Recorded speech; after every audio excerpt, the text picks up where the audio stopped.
I'm calling to order this hearing. This is a joint hearing being held by the Committee of the Whole of the Council of the District of Columbia, of which I am chair. I'm Phil Mendelson, and the Committee on Education, which is chaired by Councilmember David Grasso. And the subject of today's hearing is school security in the District of Columbia Public Schools.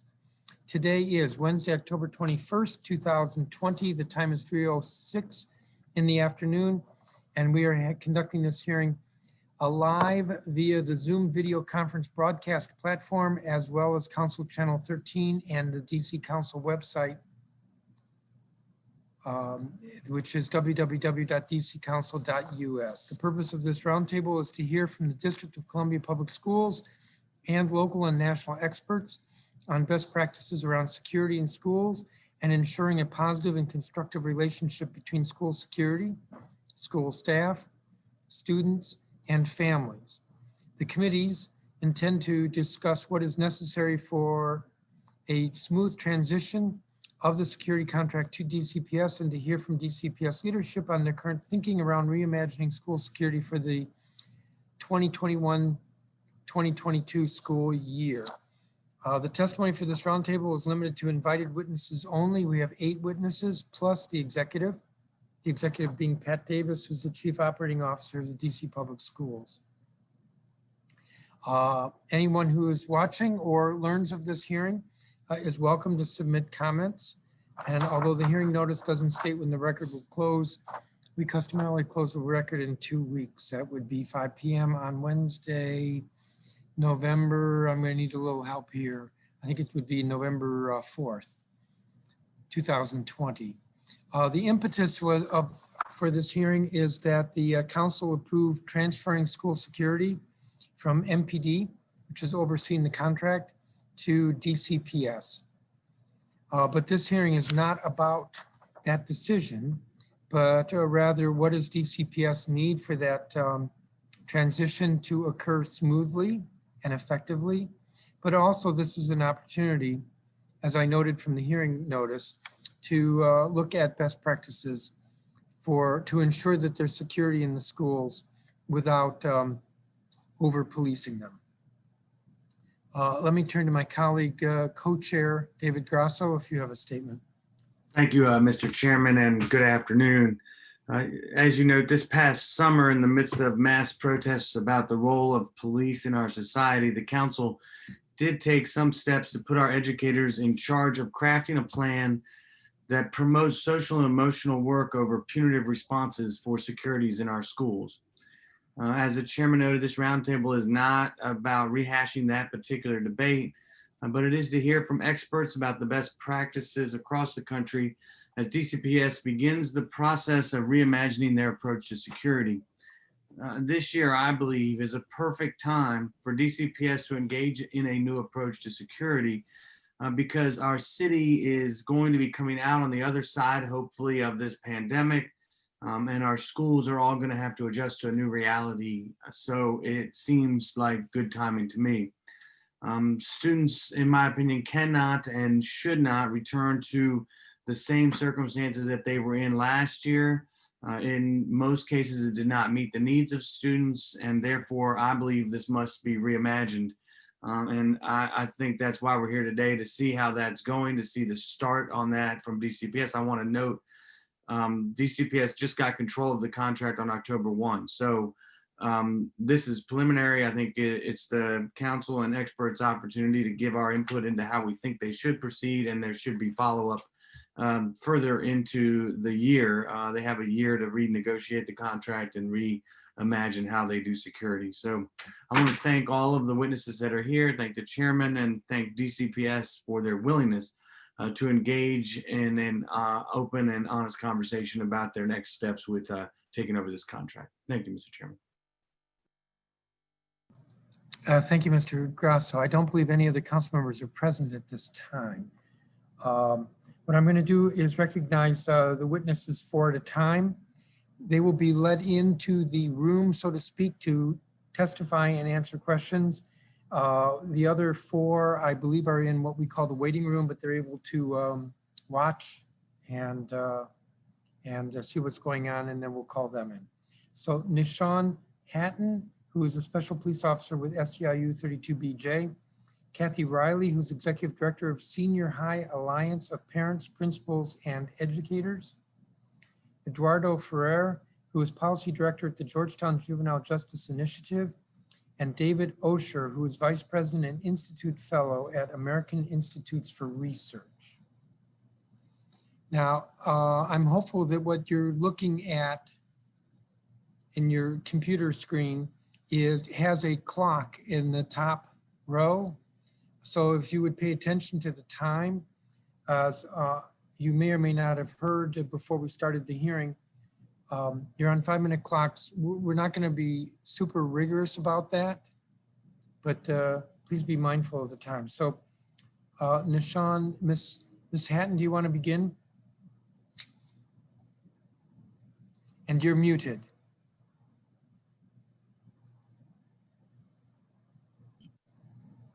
Hello. Hello. Hi, my name is Nichon Hatton. I have been a security officer and special police officer on the DCPS contract for 24 years. I have been assigned to McKinley Tech High School for the last 16 years.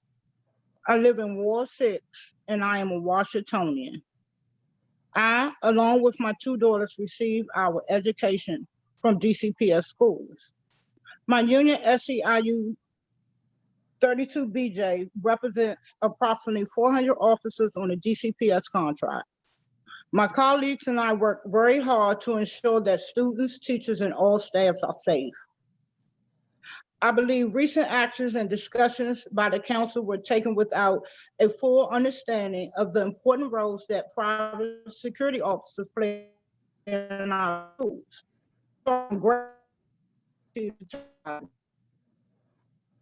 Security officers every school year. Is an important function of our role. We have prevented hundreds of weapons from entering schools. However, we see our students as children first. We do not judge by their mistakes because we are parents and caretakers. We are more than others.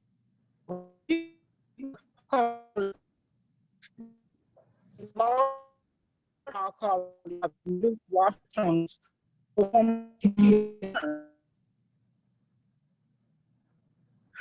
are protectors, mothers, counselors, and mentors. Security is the kid's first point of contact upon entering the building. A lot of the kids enter through new doors with so many things that they are dealing with at home or in the streets. The bond and trust that security has with the kids have made them trust us over an administrator, counselor, or teacher at times. They may have been involved or know someone who was involved in neighborhood beef over the weekend. Immediately, we are able to notify our SRO in which certain procedures were put in place to prevent bigger and more serious incidents. Our SROs receive a lot of information from school security. Also, working so close with MPD has afforded security the opportunity to learn and exercise techniques from law enforcement's point of view, most importantly, not violating any kid's rights. Working so close with MPD, I can honestly say we have been very successful in resolving several conflicts peacefully between students. I know if I had prevented one weapon from getting inside my school and one student from harming themselves and or others, I know I'm effectively doing my job. Like many people across the city and country, we think there is a lot that we can do to fix our community's engagement in other programs. But reducing the number of officers in our schools, I think, goes in the wrong direction. In closing, these are vital positions that provide good wages and benefits for hundreds of families. After hearing my testimony today, however, the council acts, I hope that it is done in a way that leads to no job losses to contract security officers. Thank you for your consideration. Thank you, Ms. Hatton. Kathy Riley. Let me just say, after we've done with the hearing from the 4 witnesses, we may have some questions and then we'll move to the next 4. Kathy Riley? Okay, thank you. Thank you for this opportunity to testify. My name is Kathy Riley, and I am the Executive Director and co-founder of the Senior High Alliance of Parents, Principals, and Educators, which started in 1998 in response to the violence in and around our high schools. We objected to the transfer of to MPD of security, but then we worked closely with MPD and DCPS on the policies and procedures of the School Safety Act of 2004. In order for there to be a smooth, full transition from MPD back to DCPS, there will have to be engagement within each school community of students, parents, teachers, and school administrators. That includes the community partners and then engagement between the schools on student safety. Otherwise, it won't work unless it's embedded in the school. This process matters, and it has not yet started. It could have started even though the contract transferred on October 1st. It takes time, and actually time is short because most groups only meet monthly. The October 1st transfer of the guard contract happened, and there was no outreach yet from DCPS to the stakeholders. While the policy and practice will end up coming from DCPS, it won't be successful unless it's deeply informed and embraced by the local school communities. Time is short. DCPS should be supporting school LSATs to work with their school communities right now to think through what a positive school climate looks like, what they need to do to achieve it. And the LSAT will need to review the list of current responsibilities and see how they're either going to be maintained or if they're needed to be, or who would do it. And that doesn't negate that there would be security in the building. It just has to be considered. They have to do that, and they should be well informed and able to integrate restorative justice programs, violence interrupters, additional mental health professionals into a coordinated approach. This has to happen in advance of the budget process because position decisions will be made. You'll have to know then what you're going to do. One suggested change after the expiration of the security contract that it has come up a lot in our SHAPE meetings is to bring the school security position back onto the school staff in a redefined role instead of working with the security contract. This would make them a part of all school initiatives and trainings. These discussions have to address school climate and prevention. Ensuring that schools are a safe place for every student, regardless of race or disability, has to be primary. Some issues can be addressed immediately. For example, we could be forbidding arrest to take place in the schools unless it is a very real and immediate threat to the health and safety of the other members of the school community. Currently, students are being arrested in schools, in their classrooms, for custody orders, which is a disruptive and traumatic experience for the student and for the other students, including our immigrant students, especially. Concerns with the violence in the communities surrounding our schools and safe passage also has to be addressed in these discussions, along with strategies that are working and those that are proposed. Over the last 15 years, there have been periods of zero tolerance approach to discipline to no suspension policy, to a no suspension policy. It's some indication of how wide the pendulum can swing on these issues and the need for all of us to proceed with some humility. Fear is a major element in the history of policing, as well as community and school safety. Some of it is legitimate and some of it is full of racial bias. Student fear of police and law enforcement is there as well. Fear prompted quick and immediate action in 2005, as it has now. I want us to do the work this time so that we maintain safe schools with a culture and climate where all students learn from mistakes and feel safe. We have to get to the root of those fears, though, and address them for that to work. This necessary process of school level engagement has to take place, and it should not delay the work of this moment. Thank you. Thank you, Ms. Riley. Mr. Ferrer. Thank you very much, and thank you for the opportunity to testify today. Imagine you are starting your freshman year at Ballou. You wake up August 30th, 2021, shower and get dressed. You have those butterflies in your stomach, a mix of nervousness and excitement. You are thinking about the possibilities of a new school, new friends, new challenges, and new opportunities. You may also be worried about the hidden dangers, the walk or the ride to school, the comments on social media, the beefs between neighborhoods, whether you feel like you will fit in. You walk to the corner and you see a group of young people waiting. You also see an adult waiting with them. You recognize this person from the neighborhood. She introduces herself and introduces you to some of the other youth. She lets you know that she works for Baloo and will be walking the same way in the mornings and would love for you to join her. She wants you to know that she's a resource for you, a problem solver. She walks with you and the other youth chatting, asking you questions about your summer, your family, your life. You arrive to school. This adult, a credible messenger, they don't leave you at the door, but they come into the school building with you. Indeed, you see her throughout the day, in the hallway and in the cafeteria, working the front door. Every week or two, she comes to your homeroom and facilitates a dialogue circle. When you share that you're going through a tough time, she connects you to the social worker. When you share that you're being bullied, she arranges restorative justice. When you are triggered, she connects you to the student safety coach who calms you down. And when you miss 3 straight days of school, she shows up at your doorstep on her way in the morning to let you know that you are loved and you're missed.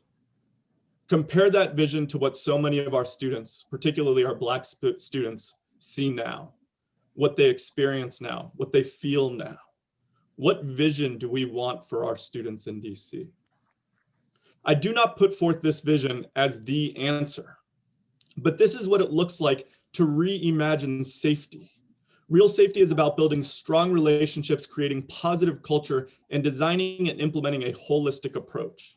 Real safety is about going back to the drawing board and changing the question from how many security guards and cops do we need to what do we need to do to create schools that are safe without security guards and police. We need to break free of the construct that security means safety. We cannot be content with merely hiring a director of contract security and training at DCPS that maintains the status quo under different management. Now is the time to engage deeply in the process of reimagining safety in our schools. So what does that look like? First, the framework for the process actually needs to be reimagining school safety, not just replacing the word MPD with DCPS in the management process. This requires a holistic public health approach to school safety that is relational, restorative, racially just, and trauma-informed. It means thinking big picture and acknowledging upfront that real safety involves an intentional mix of prevention, intervention, and remediation. It will involve policy change, practice change, and most importantly, culture change. As the youth from Black Swan Academy have repeatedly demanded of us, the guiding principle for this process of reimagining safety should be to love our students, not harm them. This means being willing to stop doing the things that we know are harmful and ineffective while adopting alternatives that are evidence-based or promising. Second, real school safety requires a diversified staffing approach, not a one-size-fits-all approach to security. Reimagining school safety requires exploring a diversified mix of positions: credible messengers, roving leaders, student safety coaches, social workers, counselors, restorative practitioners, etc. All of them planning, communicating, and working together toward the common purpose of fostering a safe school environment. Now, importantly, this doesn't mean that the individuals like Ms. Hatton need to be replaced. We think that the issue is with the title, not the folks, okay? We know they have good relationships with our students, and actually the things that often make them great at their job aren't the things we're asking them to actually do in their job description. We need to change those job descriptions and diversify the mix of professionals. And we likely have a very strong candidate or a very strong pool of candidates from which to draw from. Third, it's critical that the safety of our students not be outsourced. Critical functions should not be outsourced, and a safe learning environment is a critical component of positive school culture. But right now, DCPS is outsourcing the first people that most students interact with in the morning. Instead, DCPS needs to take control, as Ms. Riley said. The mix of positions described above should be employees of DCPS who are chosen by and accountable directly to the local school leadership, with training and support provided by DCPS's central office. So long as we continue to outsource our security, we won't be able to build a strong culture of safety in our schools. Fourth, building a strong culture of safety in our schools requires that schools be sanctuaries for our students. This requires fundamentally changing how we police our young people. For instance, young people should be able to go to school free of fear that they will be arrested on school grounds for custody orders or non-campus incidents. If the officers know what school a young person attends, they can do the investigative work to contact their parents, locate their homes, or issue a summons. Additionally, schools should be gun-free zones for students and adults alike. As a result, officers of all types should disarm prior to stepping foot on school campus unless they are specifically responding to report of a shooting or an armed individual on campus. We must also ensure that we're leading with non-law enforcement and non-exclusionary interventions. This includes creating and implementing non-law enforcement driven crisis response and safe passage systems, as well as continued expansion of the district's restorative justice and school-based mental health efforts. And finally, we should eliminate the school safety division at MPD and invest the $14 million that's being spent there on these efforts. Lastly, the process of reimagining safety must involve meaningful community engagement. Our new approach should be the product of co-creation and involve a design process that includes students, parents, teachers, school staff, researchers, and community-based providers and advocates. Given the need for the design process to be one of equal partnership, it may also be prudent to bring in an outside facilitator, potentially the Office of the Student Ombudsman or the Office of the Student Advocate, or a combination of the two. And as Ms. Riley said, this process needs to start immediately. Thank you very much for the invitation and for the opportunity to testify today. I'm available to answer any questions as well as provide any additional research support as necessary. Thank you. Thank you, Mr. Ferrer. David Osher. And you're muted, so please unmute. Okay. Let me unmute. You're unmuted. I can hear you Okay. now. I can't see your timer though. If you can put that on too, it'd be good. You said there is one. There is one. If you're in gallery view, you should be able to see it. Okay. All right. Okay. Let me go into gallery view. I'm sorry. All right. I'll just go. I can't see it. Okay. So thank you very, very much for the opportunity to testify. Well, you have my written testimony.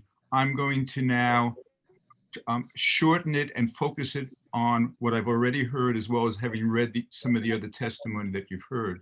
And I'd like to start by saying that I fully agree both with what Mr. Ferrer just said and what you will be hearing from Victor St. John. And while I've not read Russ Gieber's testimony, he and I have worked a lot together before, and I cannot imagine that we would not be in agreement. I also very much think that no matter what, the issue of family engagement and youth engagement in the process and starting now is hugely important, and that the people who know the community and are committed to young people are assets that can be nurtured. In the remainder of my short time, what I want to do is to both give you a picture of what you have to imagining means, but then I'll answer your technical question about, so how do we do it a little? I want to start with the fact that my work in this space goes back to work in the 90s in the response to the school shootings, and I led the presidential expert panel on that and a lot of other work. And consistently, the message that we have been giving is that if you want to prevent shooting, if you want to prevent violence, the issue is not just a military presence. The issue is acting in a public health way. The issue is prevention and promotion. And it has to be part of a cohesive plan for a school, which is an educational environment. It is not just a standalone. And I think that's the biggest context that I would want to offer. I'm happy there to share more, but some of the more recent writings I've done with others really try to fit the issues that you're talking about, and I will talk about very briefly, in a picture of a cohesive approach to how do you really create safe, equitable, engaging schools that promote academic achievement. Safety has multiple dimensions, and we tend to think about it in terms of physical safety, and that is key. But it also involves emotional safety. It also involves psychological safety. It also involves issues of identity safety. and experiences that young people have in and out of school affects what happens in the school. And the way in which we deploy security personnel and think about them ultimately affects students' experience, both in their interactions, but also in their visibility for young people who often feel that they are over-policed, are over-subject to the scrutiny of other people. And at the same time, schools have the capacity, if one applies that public health approach that you already heard about, that does things universally, to really develop this emotional competencies and skills of young people and teachers, and doing it in a trauma-sensitive way, and then supporting the connection between and among students and teachers and each other, create an environment where it's much less likely that one is going to have any problems, and then at the same time intervening early, not with security, but with mental health support, with academic support, with youth development support, so that one can head off problems and using, as you've heard, restorative approaches to keep people within a school community that ought to be a safe haven. Now, I want to move into, for a second, lessons about the work you're doing in terms of school security officers. First lesson is you have to think about the investment that's being made. It's not that whether or not they work. The question ultimately is, how much money are you putting into counseling? How much money are you putting into mental health supports? How much money are you putting into restorative practice, as well as how much money are you expending on security officers? When you have security officers, the most important thing, I think, is to be clear with them and in their role and in their supervision and the expectations of everybody else that they must stay out of the discipline business.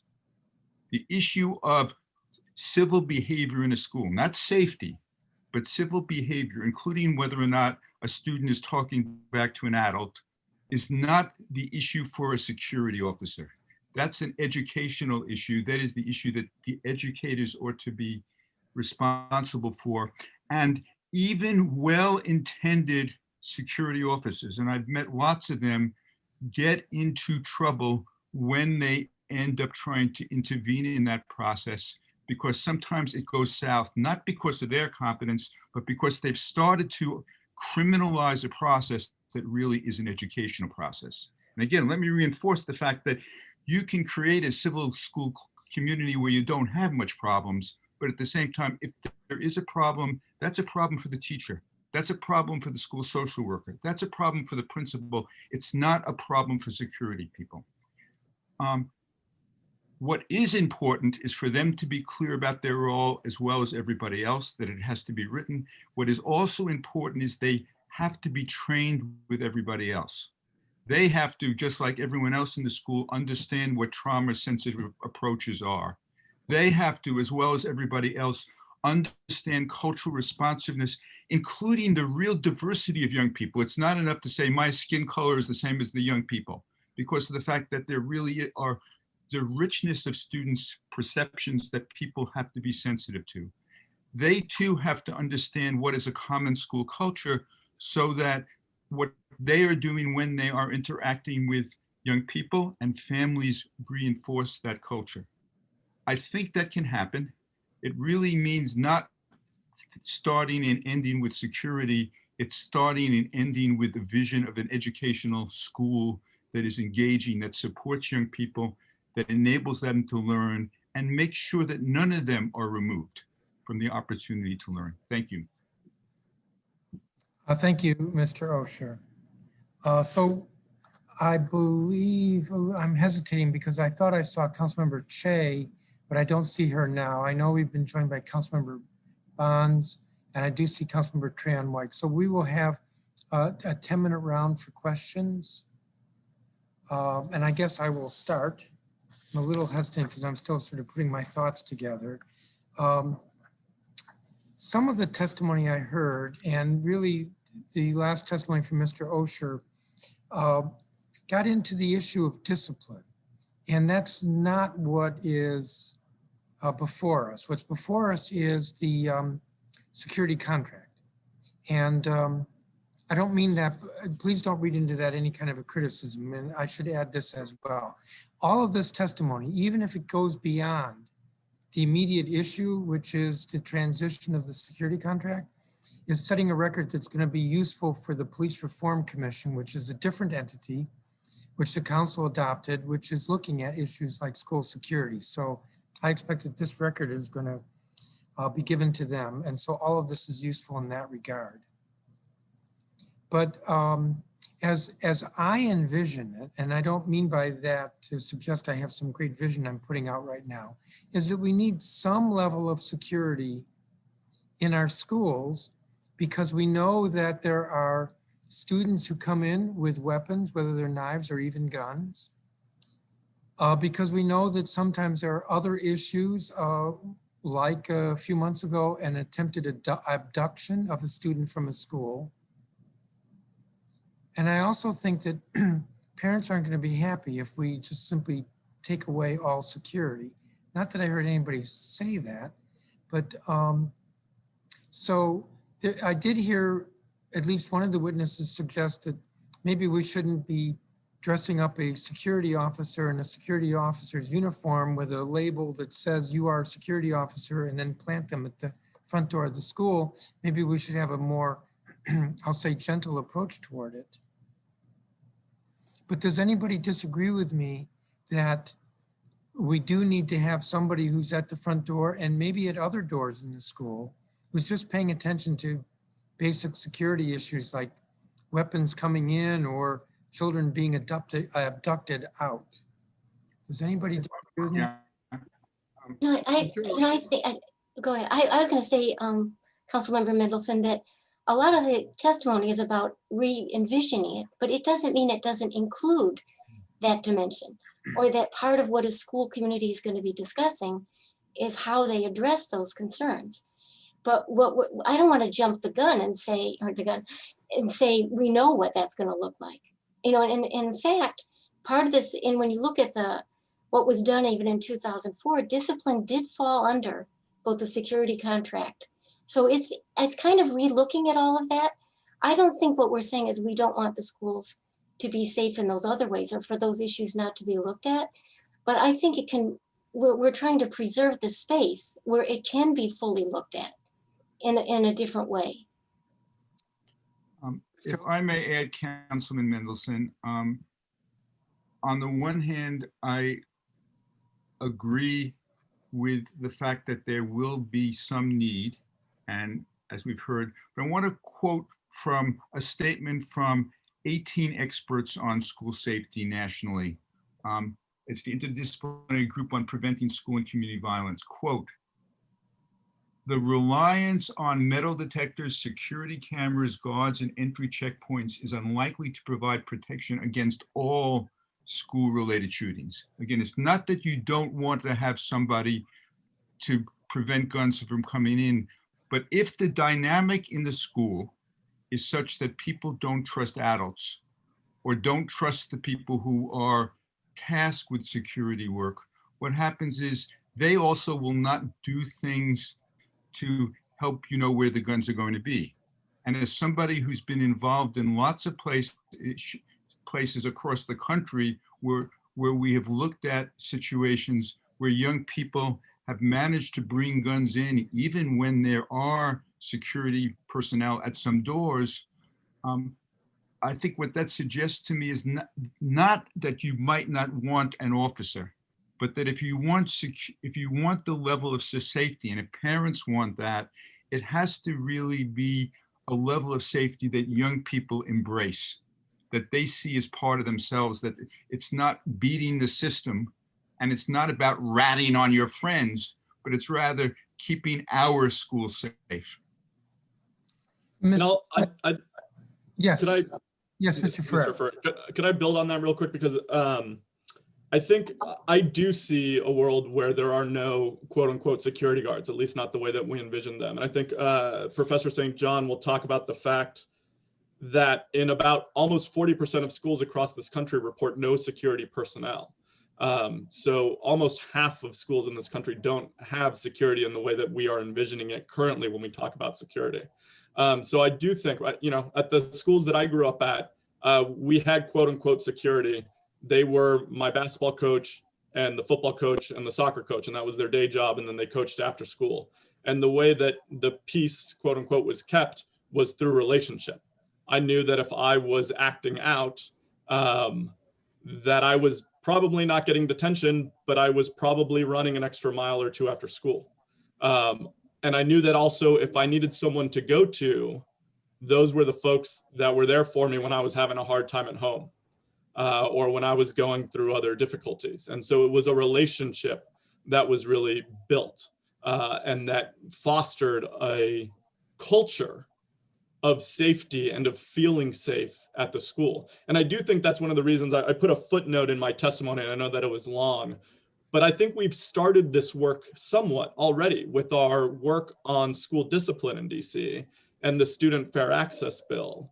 We have started putting in place the prevention and the intervention and the alternatives to discipline that will also play into creating an overall positive school culture, climate, and one that's safe. And so I think we have a burgeoning foundation upon which to build. And that the goal, as I said in my testimony, is to get to the point where we don't feel like we need security in the traditional sense. But what we do have is a robust public health approach that prevents incidents from happening in the first place. If we're doing safe passage right, school kids shouldn't feel like they need to carry mace or a pocket knife on their way to school for fear of getting hurt. And so if we're doing it right, we'll reduce incidents before they happen, not requiring security. The cops will be there. They can always be called if an incident's happening. Well, I was going to ask you, Mr. Farrar, in your testimony, you suggested that we redirect the $14 million to other supports, which I assumed meant, for instance, social workers and counselors. But did you mean by that we shouldn't be paying for any security officers? I think that should be our goal long-term, absolutely. I think if we do this well, if we do this correctly, if we put in the thought and the design to it, that we will not need security officers in the form that they are today, right? There's a jurisdiction just outside of Minneapolis that I referenced in my testimony that implemented what are called essentially student safety support workers. And they're more like crisis counselors, right? They come in to diffuse the situation. They're the people like, you know, Miss Hatton, who has developed the relationship already with the student and leverages that, plus their training in counseling, plus their training in crisis intervention to diffuse the situation. They don't need to be, quote unquote, as you mentioned yourself, dressed as a security officer with a name badge. And as Ms. Riley said, I definitely don't think they should be an outside contractor. They need to be within the fold of the school's community and in the fold of the school's culture. I have about 1 minute left, and I want Kathy Riley to explain more why you talked about the urgency. We need to be dealing with this now because this will take time. And I didn't fully understand what's going to take time. Well, it's a whole thing to think about. If we're going to transfer this role back to DCPS, these LSATs and PTAs and all the community engagement, these people mainly meet once a month, but you really want people to wrestle with. And I've seen it in the SHAPE meetings, the tension between what should we do with the guard at the door, between Mr. Farrar's point and, parents that want that safety. We have to kind of work that through together. And it has to start, like if we might have a goal of getting to a better place with the relationships, but the budget process starts, like in November, schools start getting together to think, what are we gonna be looking at? We're afraid of the enrollment. We're afraid of what's gonna be cut because of the pandemic. So what's the budget gonna look like in terms of security for the following year? Like if we're gonna re-envision it, whether it's more mental health workers, whether you're going to kind of look at credible messengers, whether you're going to supplement what you're doing with with, to my way of thinking, there will be a transition to what Mr. Farrar is describing, that we will need to kind of think through, what do we need right now? And then what are we working toward? But all that is going to require putting staff in different positions. Like if we're choosing at some schools to employ the security funds into a broader array, you kind of have to think that through, and you'd have to have people wrestle with it and wrestle with it together, so that, my hope is that DCPS would embrace this and listen to what's coming in from each school. And then what we did the first time, and maybe you remember this, MPD worked with us for a full year to come up with the documents that you then passed. And they went back, they allowed us to go and redline the documents they were writing. They wrestled with how kids were going to feel if they had to take off their belts at the metal detector. It was tons of details about what this was going to look like. And this is when MPD didn't think they should be in the business of being in the schools and, being security. So I just was humbled by what it took to think through the level of detail and the revisioning that we're talking about, that it's not just putting different uniforms on the security guards. It's a whole way we're going to think about trying to do it. And it's going to be a cultural transition. And it doesn't mean we won't need security. It's just that we ought to be able to wrestle with it. Does that explain? Does that give you a sense of the time? It's the budget. Yes, it does. And I'm also out of time. Okay, thanks. Thank Thanks for you. giving me that chance. You've got 3 more council members who may ask you for questions. Councilmember Grasso? Thank you, Mr. Chairman, and thank you all very much for your testimony. I greatly appreciate it, and certainly believe we're off to a good start in this conversation about what needs to change and how we reimagine what we're doing. Ms. Hatton, I wanted to first off just thank you for your service. You've been working in our schools for a very long time, and I appreciate it. And I think that too often we gloss over the fact that there are a lot of great people that are working in our schools with our students, and you clearly have your heart in the right place and have done an amazing job at McKinley. So thank you for doing that. I appreciate that. I want to follow up with a couple questions from your testimony as well, Ms. Hatton, and just see whether or not you can help me better understand your training and what you guys go through to prepare for being in the schools. So in your testimony, you said you receive about 40 hours per year of training. Is that correct? Yes. Can you describe it a little bit? You said it was like de-escalation of conflict and things like that. What does that look like? Like, where do you do it? How do you go about doing the training? In training, sometimes we will act out different scenarios, how we should respond to different situations, or depends on the kids' response to us. We go over weapon screening, what we should be looking for. It's more than weapons that we focus on.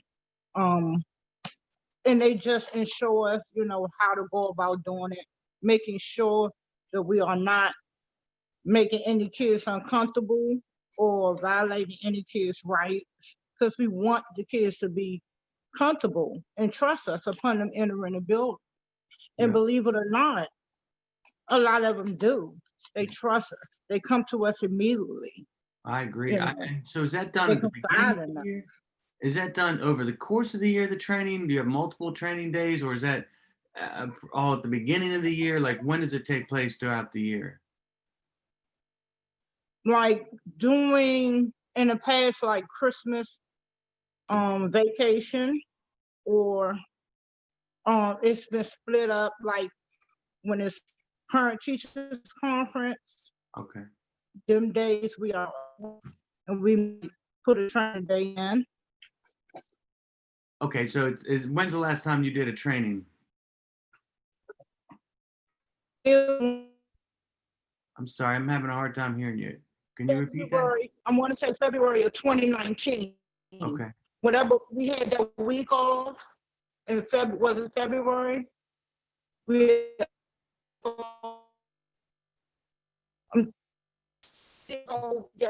a week of training. Okay. And then are there, Do you know if there's additional training requirements for SPOs of an additional 40 hours? Is that correct? We have done SPO training. And what does Yes, we entail? have What done does that involve? It's just basically they just ensuring that we are, leading by example. We are teaching our officers what they should be doing and knowing, and that they're going about it the proper way, and make sure that, of course, we are doing what we are supposed to be doing. Just that's basically it. And what is it that they're supposed to be doing? I guess that's kind of what I want to understand. Can you share some of the things that you're supposed to be doing and what they're supposed to be doing? Yes, we patrol the premises, doing the interior and exterior, making sure there's no outsiders, on campuses and stuff,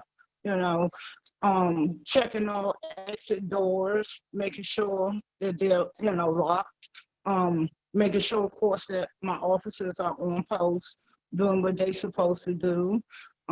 Definitely making sure that everybody is alert, doing weapon screening. That's very important. Overall, just keeping the campus and the staff safe.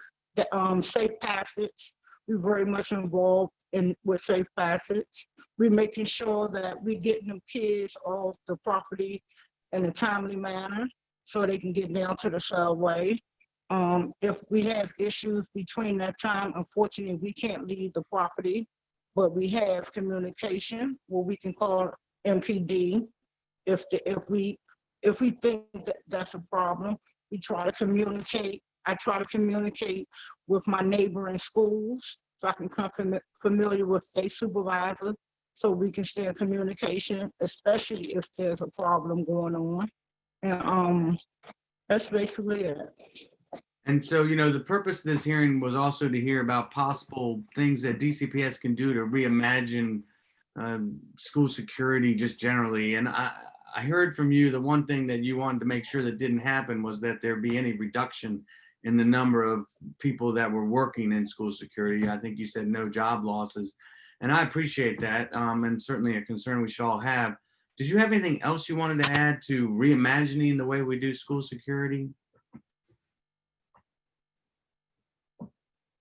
Just make us more involved. Fortunately, I work at a school where my administration very much involved me. We might not have that case well enough. Right. Just having us more involved.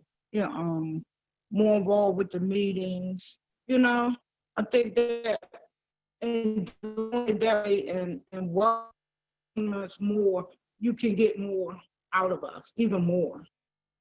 I think that's a good suggestion. I appreciate it. Thank you. I appreciate you and appreciate your willingness to answer some of these questions for us today.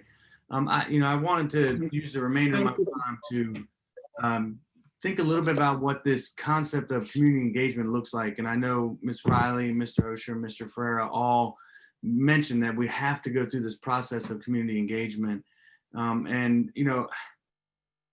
There's a lot on the plate right now at DCPS. I mean, obviously they're trying to manage reopening schools. They're trying to make sure that we don't become a place where we, have a lot of teachers and students exposed to this pandemic. And we've asked them, as Mr. Ferrer already noted, to reimagine, discipline entirely. And they're still in the middle of that. In fact, this year was the final year of implementing the law and trying to not suspend and expel students as a solution to problems in the school.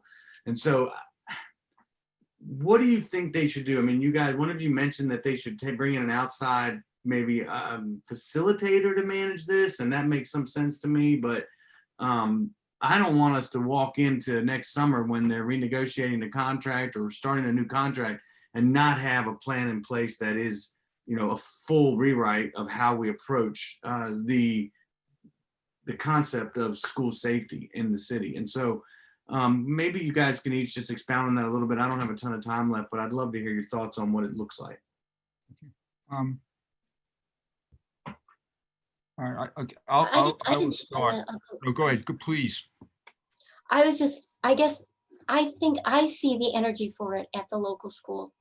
There are local school meetings every month, and even as a dimension of what we're talking about, and that so that there's some discussion of it right now. There's a lot of eagerness to make sure we have bilingual people at the schools, and a lot of eagerness to look at what the staffing is going to look like for next year. So I see it as something that's integrated into the way we're thinking about the rest of the pandemic and next year, and that it just has to really be highlighted as a school, as a plan that we present to each other and to DCPS, and that has weight. Okay, great. Thank you, Ms. Riley. I do only have a minute left, so I want to quickly get some thoughts from Mr. Osher and Mr. Ferreira. Mr. Ferreira, go ahead. Thank you. So I think the first question is do we renew the contract at all?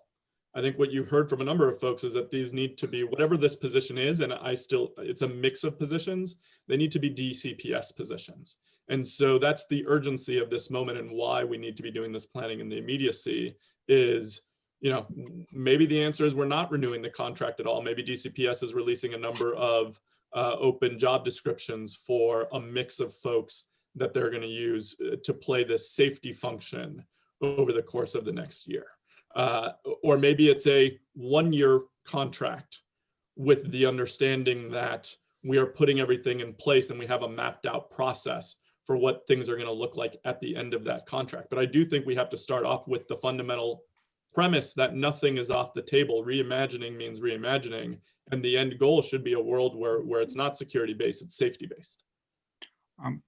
Very quickly, I would say that you probably do need an outside facilitator, not to preempt the local process. I think the local process at the school level is very, very important, but there is also a district-wide process because of the fact that ultimately what affects the behavior that leads to young people being removed, leads to how security personnel act, involves decisions that also educators make, in part under pressures that come from central. And so I think really helping people define what is necessary to really ultimately create an environment where people do feel emotionally, identity, and physically safe as educators and as learners. Thank you. And I'm out of time here, but I want to just note before I close my round that one thing that I think we ought to all commit to is making sure that youth voices are a part of this. I mean, I did not just come up with this idea out of thin air to say move this contract from MPD over to DCPS.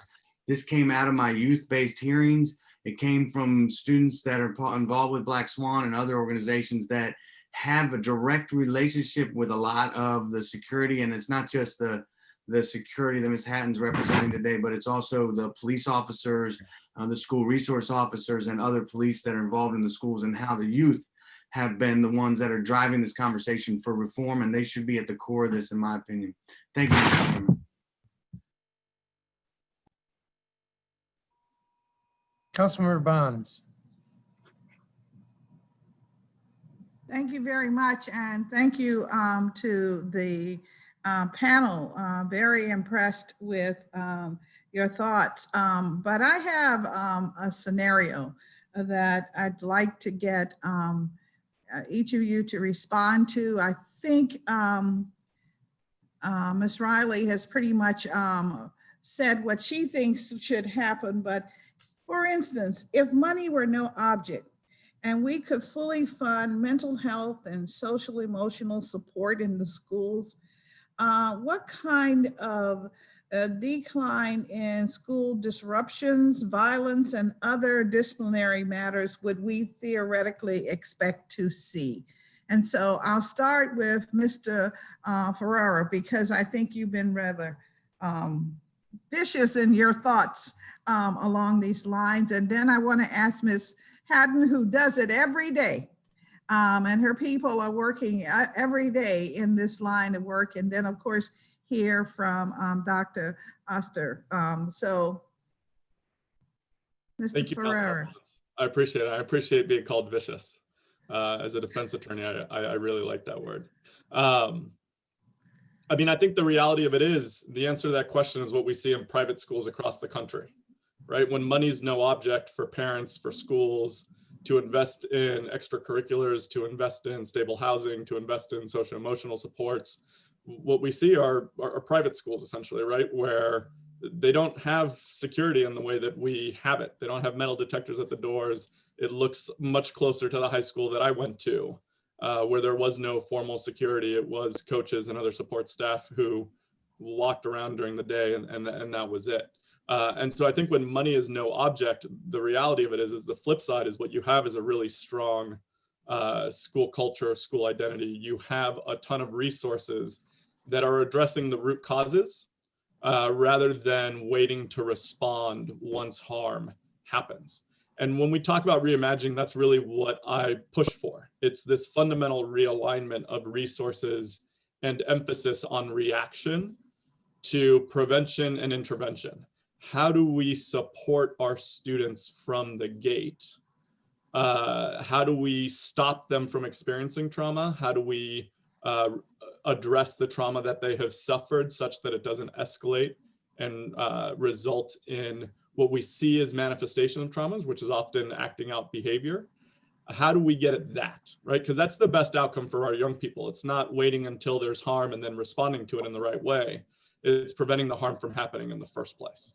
And so in a world Okay, where we and have— what I'm, sir, I hate to interject, but what I'm looking for is some practical guidance as to how you would handle, for instance, a fight breaks out in a classroom. So what would be the interventions and the systems that you see that would be most helpful so that we are reimagining how we use security and how we address safety in the schools, as an example? Sure, as an example, so I think it does start with prevention, right? If you do something like the good behavior game and a good curriculum young, you're gonna make those school fights far fewer and less common, which is the best outcome. But when they do happen, right, we're piloting or using restorative justice in our schools now, right? You have to figure out the why. Did that person walk into the school that morning not having had lunch or having witnessed something in his home and in his community the night before? Do they need counseling? What is it going to be that needs to de-escalate? Was this a fight that was brewing for a long time because it was a back and forth on social media? Do they need a mediation to take place in order to quash the beef? I think there are a host of other interventions that can be done, both in the short term, in that moment, having a crisis counselor respond, to be able to de-escalate and talk them through. But oftentimes what happens is someone responds in that moment, stops the fight, and then that's it. There's no follow-up to stop that from happening again, right? And so we need this continuum of services that's going to prevent, intervene, and then react when necessary. Thank you. Thank you very much. Ms. Hatton, this is a real life situation that many of your workers face every day. There's a fight in the classroom. So how do we really manage that if we had all of the resources that a dollar bill could buy, and the interest of all of the personnel to really make the educational experience very meaningful and without the strife and et cetera? I think fight respond, as far as the fight, of course, security is going to respond to that fight, but also if we had more counselors on that, that can help, responding to the fight, or maybe an extra 1 or 2 SPOs, that help also, just as long as the school, before we have something in place, we sit down as a team, and put this in place.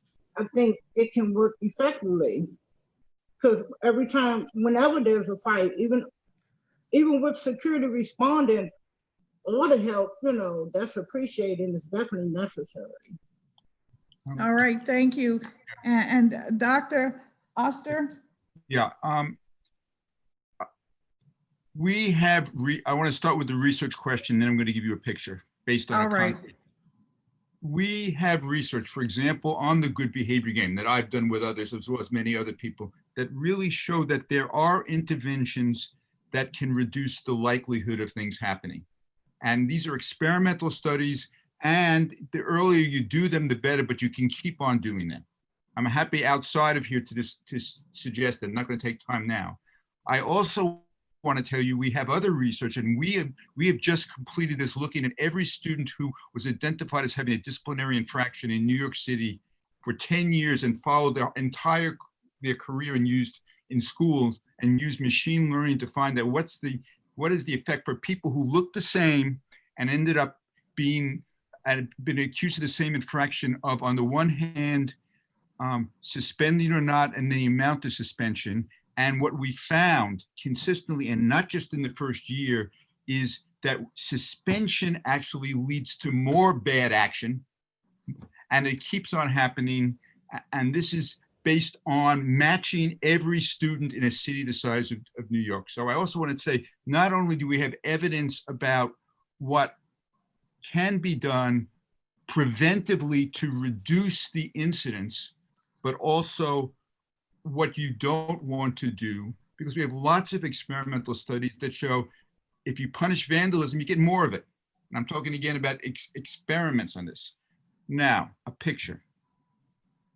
When I was starting to work in Chicago in 2004 or 5, they asked me to go to a school they were learning from in North Lawndale, which is a part of Chicago that is known for a lot of violence. And it was a school that actually they wanted me to go to because of the fact that it had gone 188 days without a fight. Okay. And there are a bunch of things about North Lawndale, and I've continued to follow it. But one of the things that happened was that this was a principal, and the leader in North Lawndale put his money into counselors. And he actually had a counselor for every grade, including the first year of college. And the message that kids got in North Lawndale was, this is about going to college. This is not about graduating from high school. Now, there were other things. Young people saw themselves as being part of a moral community. By the time we had gone, work had been done for a year or two, I think, to get to that place. But when I asked the students about whether or not they were being pushed too hard academically, what they said no. And when I pushed them further and said, how can you mean that? They said, because, and I quote them right now, the teachers have our backs. And we see the teachers as like another set of parents or aunties and uncles. That's what can happen if you want a vision. And at the same time, in the interim, I have both seen schools that turn around quickly, but I've also seen people who young people trust who can intervene in the fight in a way that breaks it up, because people see that Mr. Ferrer is coming and they trust him, and just that. And so I think this is not simple. These are hard issues. Young people are going to test out things, but ultimately it is young people feeling engaged and trusting the place, and adults not overly reacting. I'm not talking about security personnel. It's also other adults who are overly reacting that could provoke the situations that prevent things from happening. Because young people need, as I'm ending, to feel that the school is a place where they can learn and that the teachers have our backs, that it is about learning and supporting us. I appreciate you all's responses, because I tried to take an example that is occurring in our schools. And when we talk about safety and we talk about security, we know that that situation in particular, we want to have it, of course, come to occur less, but we want to have it contained in some sort of way. And so I thought, by asking if we had all the resources in the world, how could we really manage it? And we come out with the same answer. And the same answer is, we've got to build trust with our young people in order that they feel safe. And so that's what I know. That's what I've seen. And so I just wondered if the model and the approach had changed. I know, Mr. Chairman, I'm out of time, and I thank you very much. Ms. Riley, you spoke to some of it in your actual testimony, so I appreciate that. Thank you. Thank you, Councilmember Bonds. Councilmember Trayon White. Yes, thank you. I think this is some very meaningful conversation about renegotiating the contract between DCPS and I guess MPD at this point. And for me, I'm just listening, and I think that as I listen to the conversation, I think that at the bottom of Maslow's hierarchy of needs is safety. Like, and if a child doesn't feel safe, it's hard for them to learn, think, grow, move through the hallways, go to the lunch, And I've been to some very difficult schools coming up. And I think that one thing we have to realize is that, I heard someone talk about safe passage, and safe passage is not efficient enough to say that a child won't carry a weapon or should feel safer because of safe passage. Because first of all, safe passages don't cover every route coming from school. It only covers a couple of blocks. And most people that go to the school don't live just a couple of blocks from the school. And the reality is we are in some unprecedented times where violence is prevalent throughout the city and mostly happening with youth and young adults in our city. And so there's been several incidents where students have brought weapons to school last year, the year before last, and the list goes on and on, as early as elementary school. And so we can't ignore that fact. I guess I wanted to hear from Mr. Osher. You talked about the public health approach to violence prevention. And I guess I wanted to hear more as relates to that, because I heard Ms. Hatton talk about the training that she received, and talk about the need to be more involved in other aspects of security. And one of the things that concerned me was when we had our last security, only certain security guards were allowed to restrain students. And so that's a problem, because if a fight happens between 5 and 6 people and you only got 3 security guards and one is authorized to break it up, it's hard for one. And most of the security guards that I've seen has been female, and hard to break up a fight unless MPD is present. So I don't know what the solution for that is, but I did want to hear about the public health approach to addressing violence prevention, along with some other things. So I'll start there. I will be happy to start to respond. I'll also send some material afterwards to go further. Okay. The basic logic of a public health approach to violence prevention or crime prevention or mental health prevention of other problems is the key is what you do universally to try to create the conditions where it's less likely that you'll have a problem. And it's, and given the fact that this is the council over the city, not just the school system, that's really important, because it's not just what you do in the schools, it's what you do outside of the schools.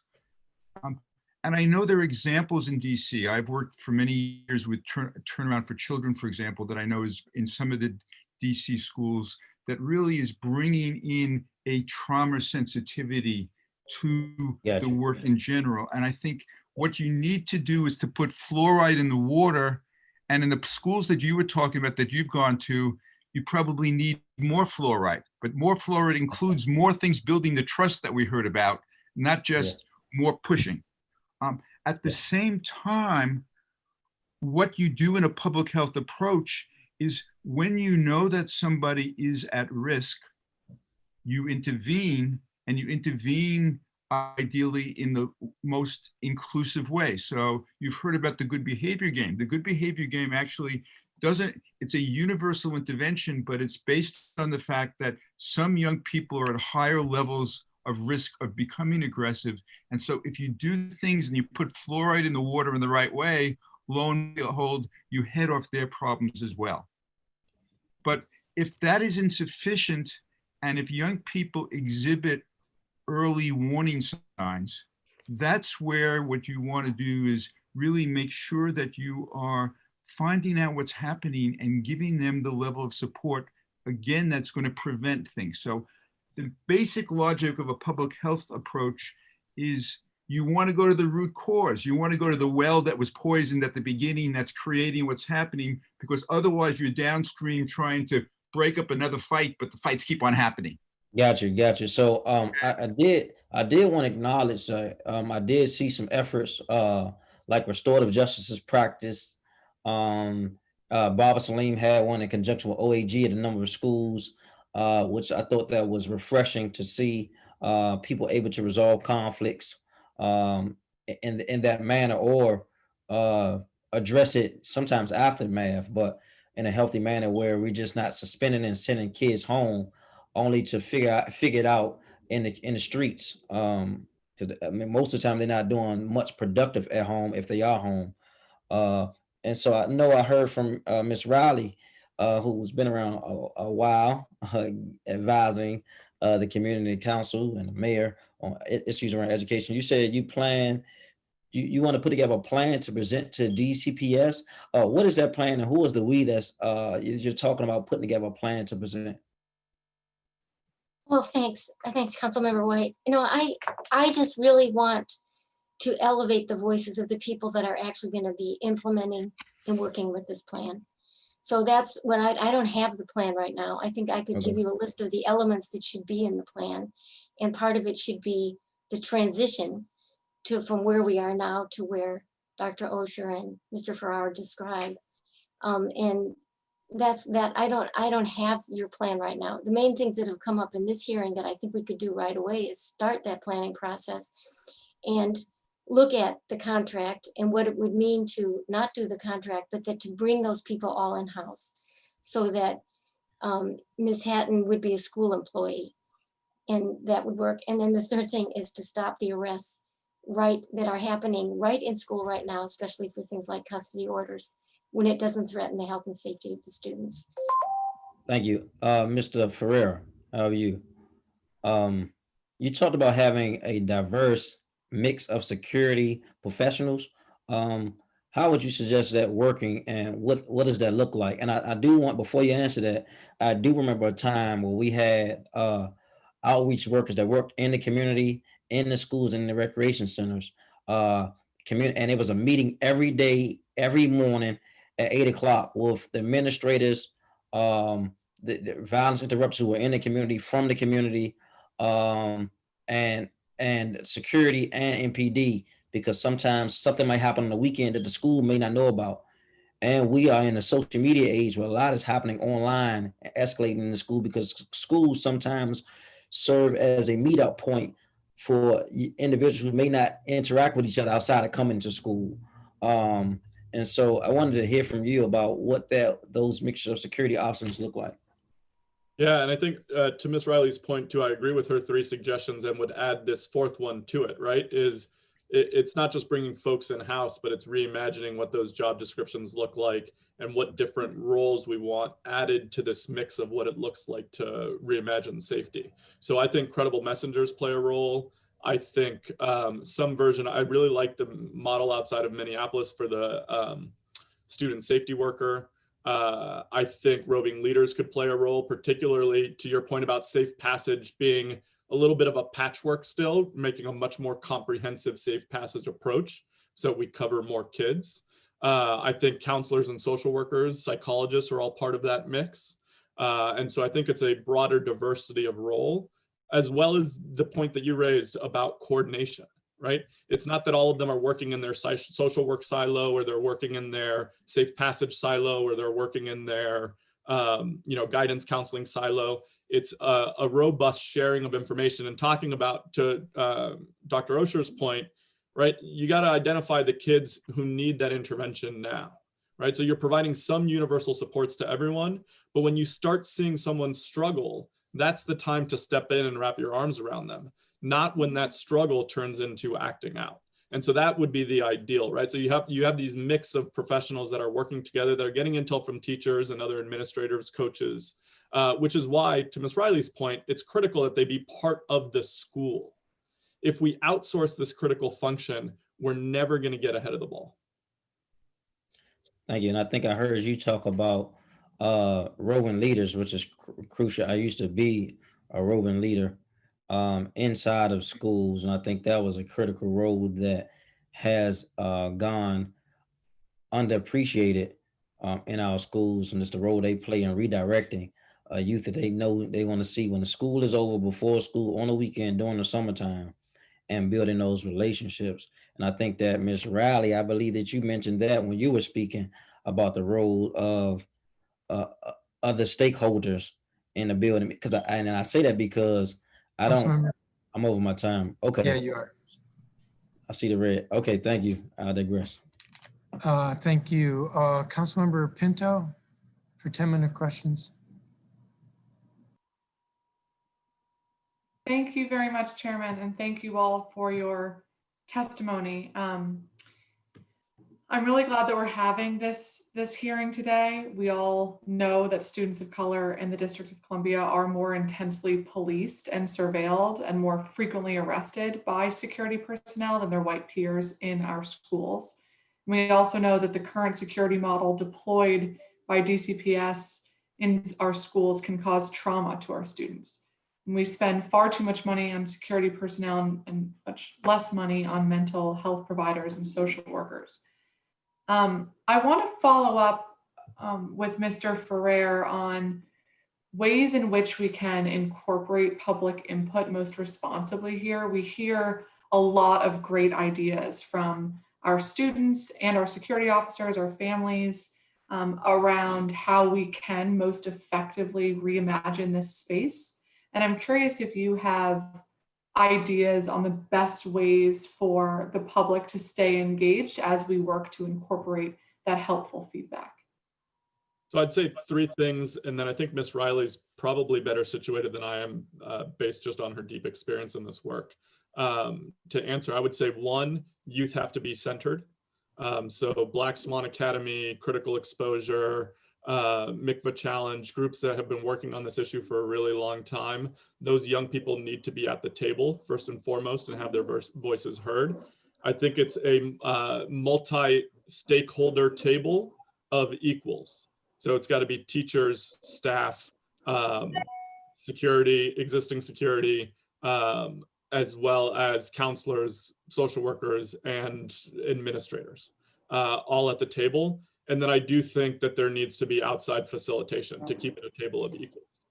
So it needs to be a common goal of reimagining school safety, not just proceeding as the status quo has been under different management, with the voices of young people and their families heard first and foremost. Thank you very much. Ms. Riley, would you like to add to that? Yeah, it's interesting. When this happened before in 2004, it was kind of like an outside facilitator. It was a different department of MPD, but they weren't involved in law enforcement. But it actually required a defined process, which is kind of what Mr. Ferrer described. And it, to what Mr. Grasso said at the beginning, DCPS does have quite a full plate in order to take this on at that level. So it was very helpful to have someone whose full job it was to listen to all this and then to listen to all these equally powered people and to have it start at the beginning at each school and then integrate up. That it's a big job, which is why I thought it does take time, and it does take it being someone's job to pull it together and to make sure it's happening and to integrate it and then make it into a product that we can all look at and say, is that what we want? So you've got your commission, you've got your police commission that we're all trying to feed them information. I don't know what the time frame on that is, but I do believe it has to be someone's job to make sure this happens. Okay, thank you very much. And also to Ms. Riley, when we think about what this new model can look like, we are worried about teachers having to intervene when fights do escalate. How do you recommend sufficient training for our teachers and administrators to ensure that our kids who need access to mental health care supports are sent to those services, and that our kids who are engaged in fighting can be prevented without undermining teacher or student safety? I mean, I think the first thing we're going to have to do is deal with the turnover. What we have right now is really a lack of stability of individuals in the schools. It used to be that, you had a teacher, like I'm familiar with the high schools at this level, that the teacher you had as a freshman was somebody who was still in the building when you were a senior. They knew your family. there was a way that that level of intervention could happen. So I think we really have to get on top of the stability. I think you can do things like, you know, the mental health first aid and lots of sorts of de-escalation, but it's still really difficult to ask a teacher to do that when it happens in the classroom. And I think that's part of what's going to have to be thought through with the transition. It's not just a matter of training sometimes. I mean, my husband was involved when he was a teacher with a student that really aggressively attacked somebody in the hallways. It's very heated when it happens, and people, it's harmful for the student and that. So it might be that the role of these violence interrupters and different positions that have been described, there's no doubt that there has to be a role for people that are much more expert in that are present in the school, that can help defuse things, as well as other programs. Does that help? Does that make sense? Definitely, that's very helpful. That is all the, oh, David, are you trying to say Yes, something? can I just, Ms. can I Gotcha, go thank ahead, you very please. much? Okay. I think this is where thinking about other personnel in the school is very important, and trade-offs in terms of resources. I think if one doesn't have, you know, youth development interrupters or things like, or positions like that, then the type of people who are school social workers and school counselors have the training more to be able to do that role.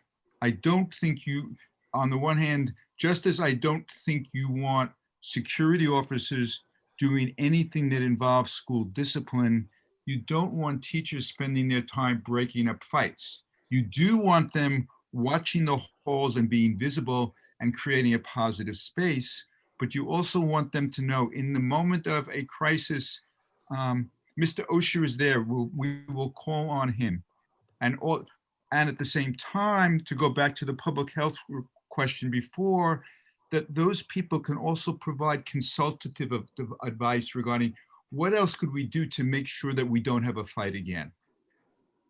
But most importantly, if you have the types of restorative processes in place and you're starting to develop the social and emotional skills of young people, it may take a year or two to go there. But what happens is then you can also start settling those beefs differently. Okay, thank you.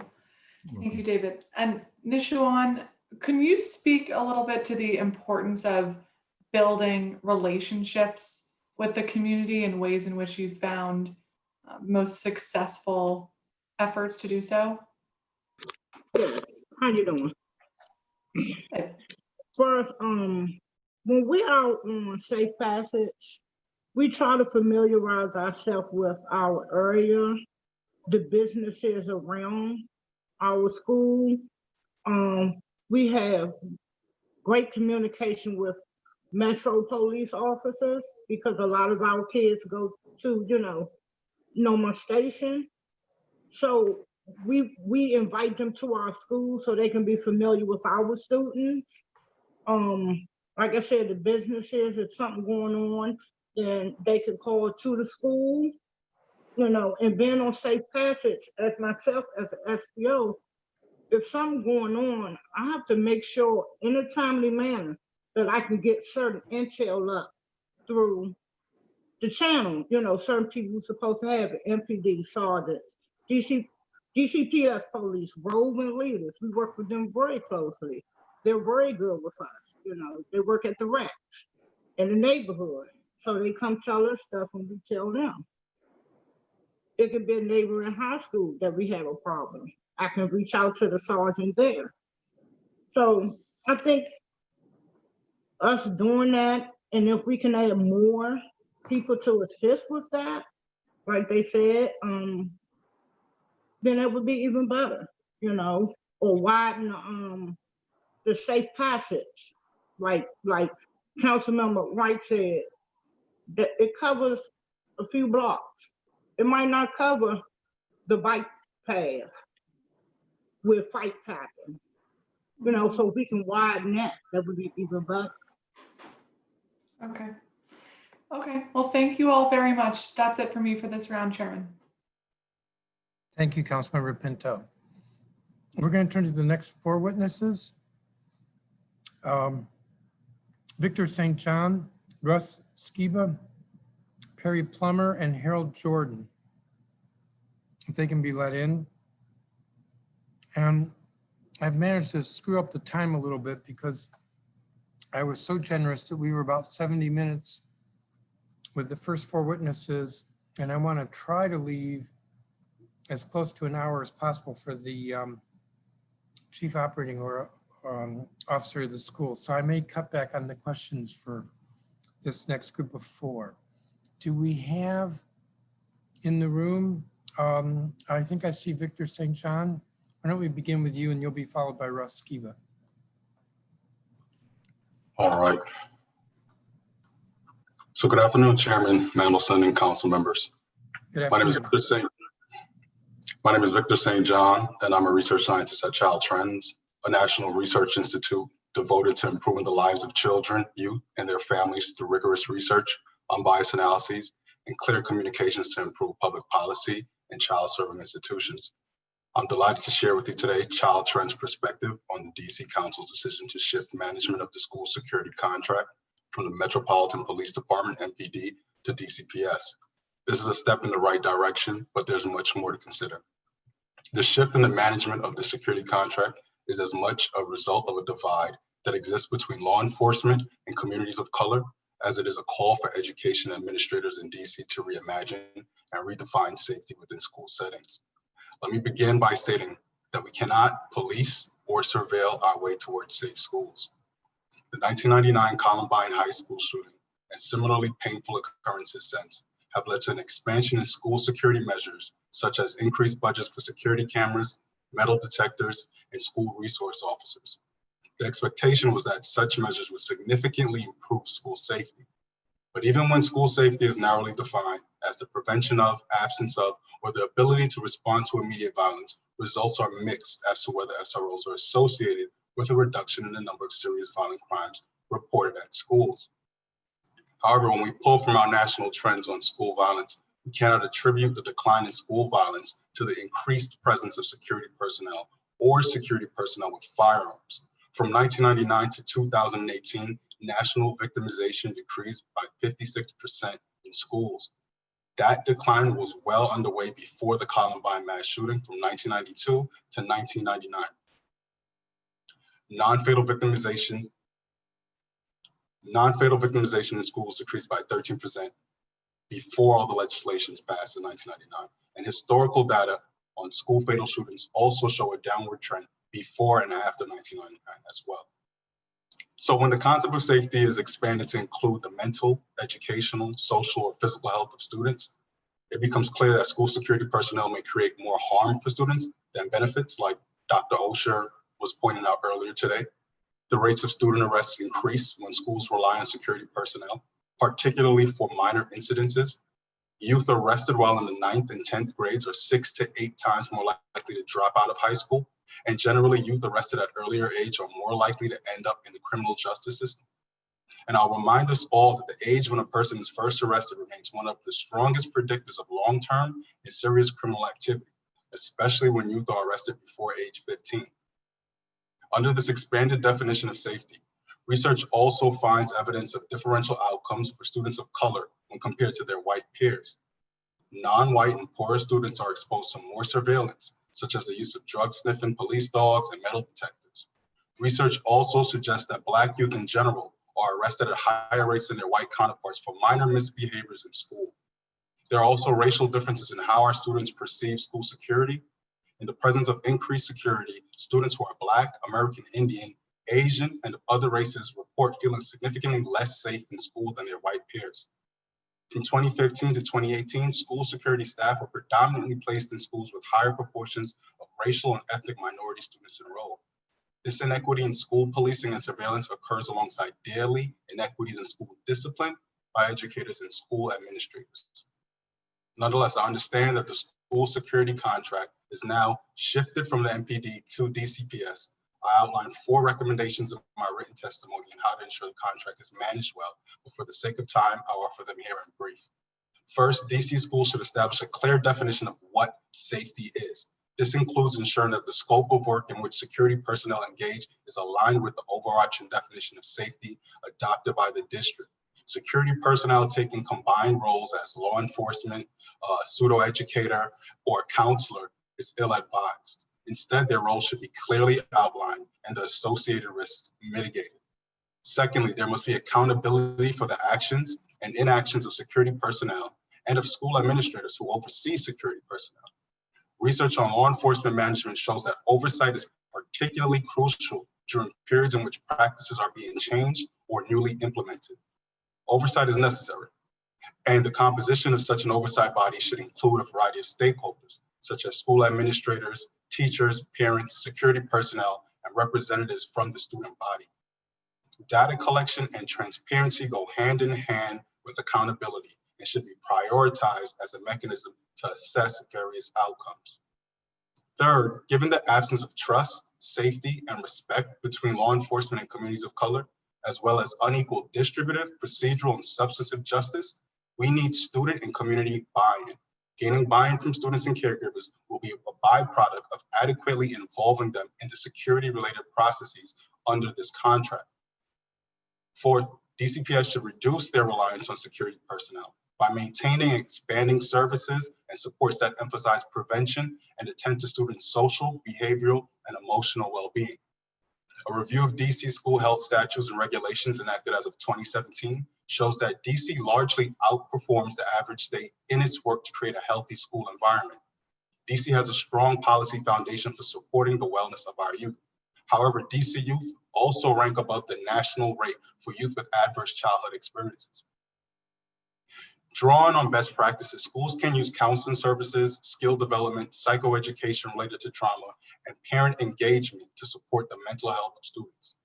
In reimagining safety, we must revisit whether deploying security personnel is a viable investment in keeping our children safe in school or ineffective given the consistently high rates of reported incidences, largely minor offenses, despite growing investments placed in school security. Let me close by reiterating that we cannot police or surveil our way towards safe schools, and attempts to do so will likely undermine the very goal we all seek to achieve there. Thank you. Thank you, Mr. St. John. Mr. Skiba. Thank you very much. Good afternoon, Mr. Chairman and council members. I'm Russell Skiba, Professor Emeritus at Indiana University. For 25 years, I've conducted and published research on school safety and school violence, in particular, racial and ethnic inequalities in school discipline. I'm honored to speak before you today on this critically important topic of security in the schools. Research in the last decade has been more rigorous than previous research, allowing more definite conclusions. Today, I'll summarize the key findings of that research briefly to provide a basis for evidence-based recommendations to the council. First, despite widespread calls that school police and security not engage in school disciplinary matters, the majority still do. Although many school police officers say they are not involved in school discipline, the majority of them are involved in responding to routine school discipline incidents. Second, school police presence does not reduce levels of school crime. Recent comprehensive studies have tended to find that the presence of school police leads to no change or an increase in reports of crime. Third, the presence of police in schools is associated with an increase in exclusionary discipline, thus contributing to the school-to-prison pipeline.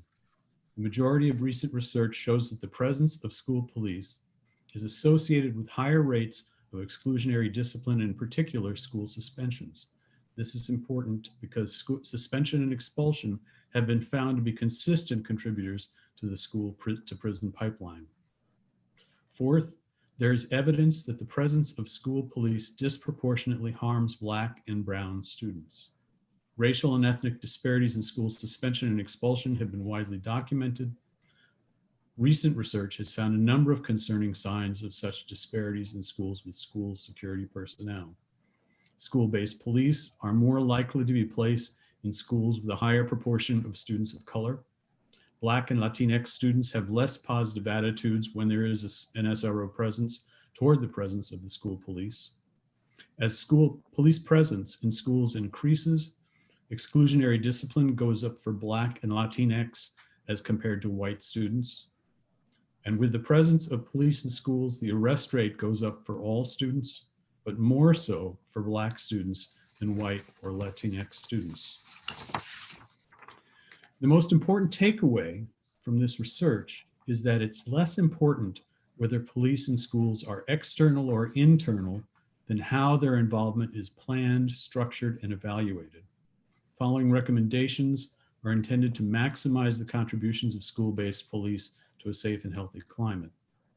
First of all, have clear written goals that emphasize the contribution of police and other, SROs and other school police to school safety, not school discipline. Referral to law enforcement should be seen by all staff as the last resort. Identifying behaviors that would not be appropriate for involvement of law enforcement, such as tardiness, dress code violations, and disrespect, will help ensure compliance with that. Second, develop a governing document or memorandum of understanding that provides written documentation of the goals, roles, and activities and limits of police in schools.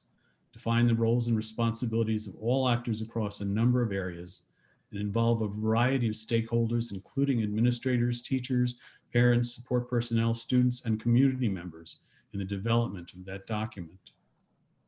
Third, ensure that all school police officers receive both startup and an ongoing training across a range of topics important to maintaining a safe, effective, and just school environment, including conflict resolution and restorative justice, adolescent development, structural racism, implicit bias, and cultural awareness, trauma-informed response, and working with students with disabilities or mental health issues. Collaborate with school administrators and all school staff. Work together with other school staff to jointly develop a school safety plan. Fifth, ensure that school police functions and roles are integrated into existing school programs. For example, the DC Office of the State Superintendent offers training and technical assistance on a number of programs relative to school climate and safety, including positive behavior supports, restorative justice, trauma-informed approaches, and equity training. Will the DCPS school police and school security be trained in and help to support those programs? Review and collect data, including data disaggregated by race and disability status, in order to evaluate the impact of school policing. Disaggregated data should be regularly evaluated by the school safety team, including data on police and security activities, referral to law enforcement, as well as school data on suspension and expulsion. Finally, recognize that school arrest and school exclusion can have important consequences for children and adolescents. Both arrest and exclusion have been shown to be connected to a host of negative outcomes that can severely limit a young person's future. In closing, one of our nation's leading experts on school safety and discipline, Professor Denise Gottfriedson, concluded in an article just published that, quote, "It is hard to imagine how the ubiquitous presence of police with unregulated involvement in maintaining student discipline would not result in increased criminalization of student behavior. The contract transfer of security responsibilities for DCPS represents an opportunity, as the chairman said, to align security and school policing with validated and widely recommended best practices. Your decisions and planning on this issue will have an important effect, not only on school safety and discipline, but on the lives and future opportunities of your students." Thank you. Thank you, Mr. Skiba. Mr. Plummer?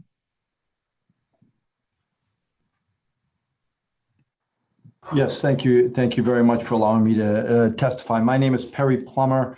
I'm a 35-year public safety veteran, which includes a city fire chief, director of Homeland Security Emergency Management for the state of New Hampshire, and retired as assistant commissioner of the New Hampshire Department of Safety. I think our Governor, Christopher Sununu, said it best in 2018 in the State Address, said if we can't put our kids on a school bus and truly believe that they're going to be safe, then nothing else matters. Prior to March of 2018, New Hampshire had been doing a tremendous amount in the school safety arena, a whole host of traditional type activities, everything from incident command training for schools, school early notification, warm zone training, those types of activities. We also developed an assessment program to assess school safety and security.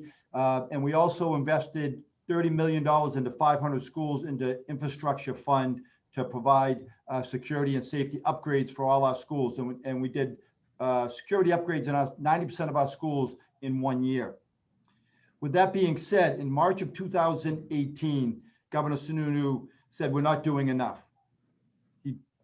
So he tasked me with developing and establishing a school safety preparedness task force to develop further recommendations to improve our school safety. He requested a formal report within 90 days to be delivered to him. The task force was established with myself as the chair and 15 multidisciplinary partners, including Department of Education, mental health professionals, local and state police, fire, EMS, educators, students, and parents. Response to the task force, response to the request for members for the task force was overwhelming. So we established 4 working groups: emergency response working group, mental health working group, school stakeholder working group, and technology and innovation working group. A task force member was assigned to each working group, and each working group was populated by committed partners and subject matter experts. Some of the groups broke out into subcommittees to garner additional support.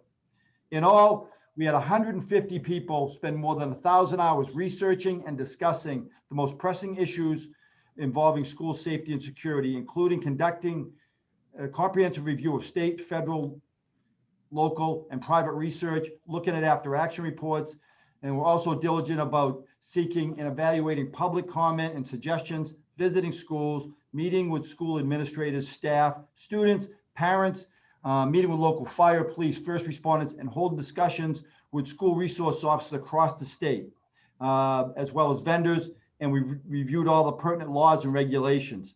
At the end of 90 days, we delivered a 76-page report that we researched, written, and published in-house. I believe you have a copy of that report in front of you.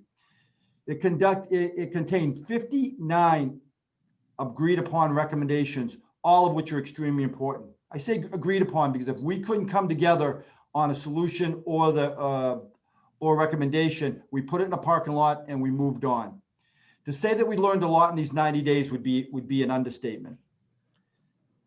There's no way that I can recap 1,000 hours of work and discussion in the next 5 minutes. However, there are a couple of takeaways I think are pertinent to this discussion and may be of interest to the committee. First and foremost, I think we can all agree that there's no one single recommendation that will solve a school jurisdiction or country's school safety concerns. Explaining how the different recommendations relate to each other and how they should be prioritized became really difficult until we looked at the pathway to violence as outlined in the Department of Justice report, Making Prevention a Reality. I bring to your attention page 13 of our report with a slide labeled Disrupting the Pathway to Violence. It looks like a step or a staircase. And you'll see that most school violence begins with some type of grievance, progresses through research, preparation, breaching the school, and then to the actual attack. What we realized very quickly is our goal is to disrupt that pathway to violence wherever we can. There are many opportunity points along the way. Let's start with attack. I think that we can all agree that once an attack progresses to the attack stage, we've lost the fight, no matter how it ends. If we can harden a school so an assailant cannot enter it, we can disrupt the pathway at the breach stage. However, we spent a lot of time in the early stages looking and talking with the task force about hardening schools and law enforcement responses. Very traditional discussions. Although essential discussions, and New Hampshire invested $30 million in the 500 schools to improve the security, we recognize getting the would-be assailants help that they may need to disrupt that pathway of violence at an earlier stage will reduce some of the repercussions of an active shooter event for sure. Recognize the signs of a person that needs help or may become violent through behavioral intervention teams would allow a great chance to disrupt that pathway of violence at the preparation stage, the research stage. Makes sense, right? However, one aha moment came a couple of weeks before the end of the 90 days. You got to remember that we had to write this report in-house with a very limited staff. And I'll tell you that we were working around the clock when I got a call from the governor, and he said, you need to meet me at a local high school to see a program called the Jesse Lewis Choose Love program. I was a 35-year veteran of public safety, believed in public safety, and said, a Choose Love program, I'm not a believer, right from the start. It was named after Jesse Lewis, who was murdered in the Sandy Hook shooting. My first thought was, do I have to go to another presentation? And how do I have time to do this? But I did what every good subordinate would do. Said to the governor, where and when, I'm happy to go. So with that being said, after listening to, I was sitting at the presentation thinking, this is just going to waste my time.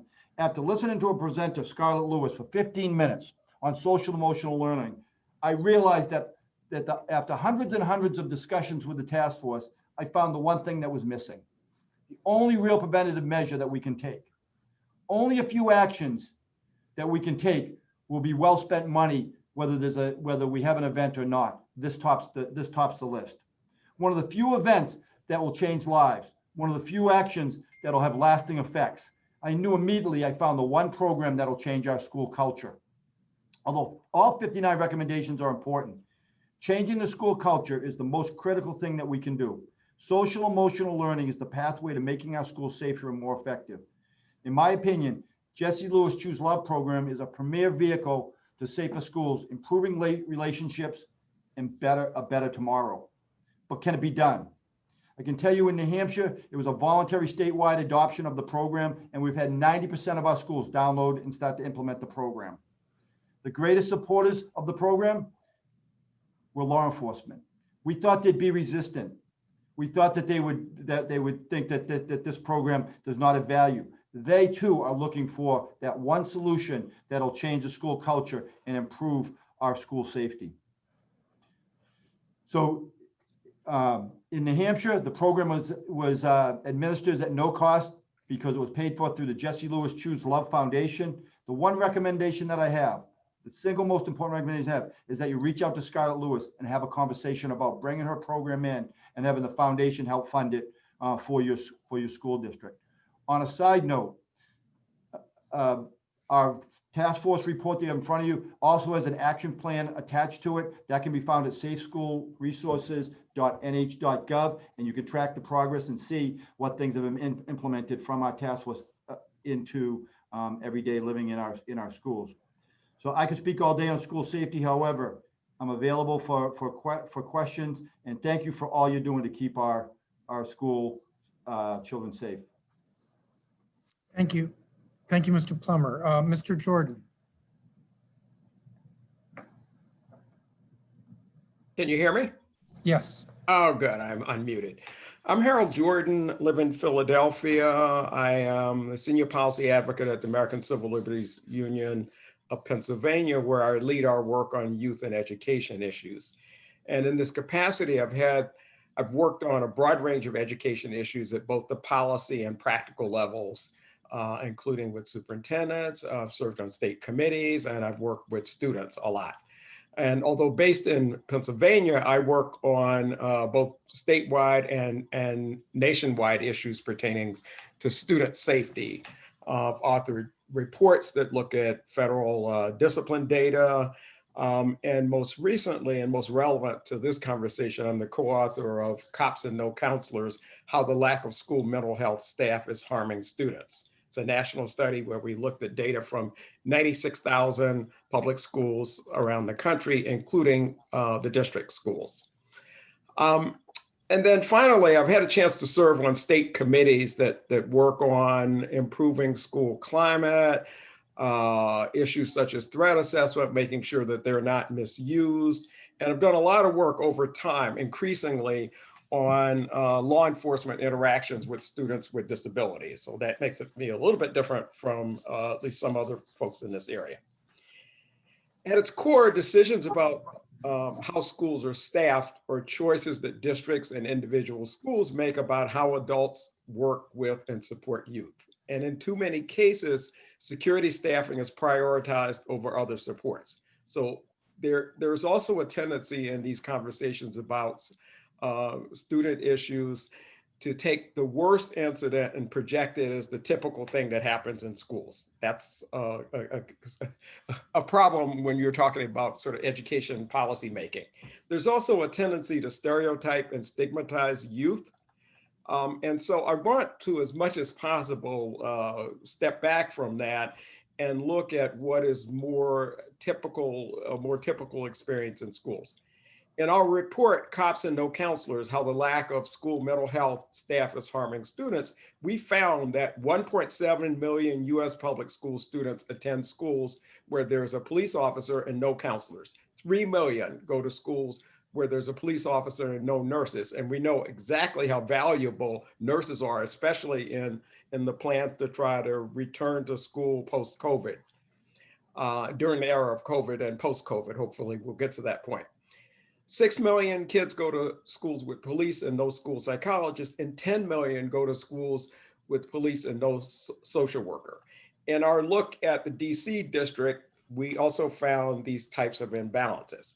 And one of the conclusions here is there's no substitute for having the right kind of student support staff. And I think that the tilt, both in how school districts spend their money, but also in grants that are received by school districts from the outside, tends to be a law enforcement response to working with students. And that is a serious concern. Increasingly, my work is focused on helping education leaders, especially administrators and board members, make sound policy decisions about school policing and security, decisions that help create better environments for all members of the school community and promote student success. In 2018 and 2019, we brought together leaders from 42 Pennsylvania districts for day-long meetings. We call them school policing summits, to talk about school policing issues, policy making, looking at the data, brought in disability experts, et cetera. And the two takeaways for me, as the person who organized the project and participated in the conversation, is that education leaders have very little understanding of the consequences, both direct and collateral, of student contact with law enforcement. What happens to a student? What happens to their record? What are their chances of success, et cetera? What happens when a student is actually even given a ticket and they're not arrested? What stays on their record? And what problems does this create? And how does this create a negative relationship with schools, even when students return to school? The second thing that they didn't have a clear understanding of are what these formal arrangements, whether they are MOUs or called something else, between school districts and schools and law enforcement, what they actually mean, what's in them.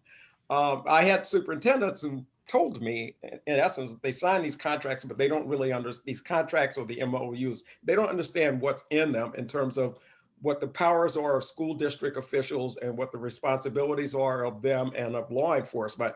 And in particular, they didn't have a clear sense that they have some power in this relationship, right? That it's not just something that's handed to them, and that they can, especially where it's permitted by law, insist that things be placed in these agreements that protect students and improve the school environment to the extent to which is possible, or not have these agreements at all if no acceptable and fair agreement can be reached. Public concerns about school safety arrangements and staffing is not new. It's not simply an invention of the post-George Floyd moment. Concerns have been growing as the number and roles of school security, especially sworn law enforcement, dramatically increased, especially in the last 2 decades. Ironically, as one of the other speakers has pointed out, this security presence, as well as student arrest, began to increase during a period of time in which juvenile crime was on the decline, both crimes committed by juveniles and crimes committed against juveniles. So today, that leaves us in a situation where interactions between young people and police don't just occur on the streets of America, they're happening in K-12 schools as well. Increasingly, school security, especially police, have become embedded in schools, in many cases working there full-time, Many are considered to be school staff, which is actually a problematic categorization from a legal standpoint. I'll get to that in a minute.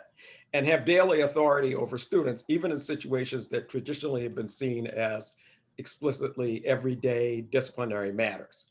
So that the current situation is that the boundaries between police and educators have become less clear who decides what when interacting with students.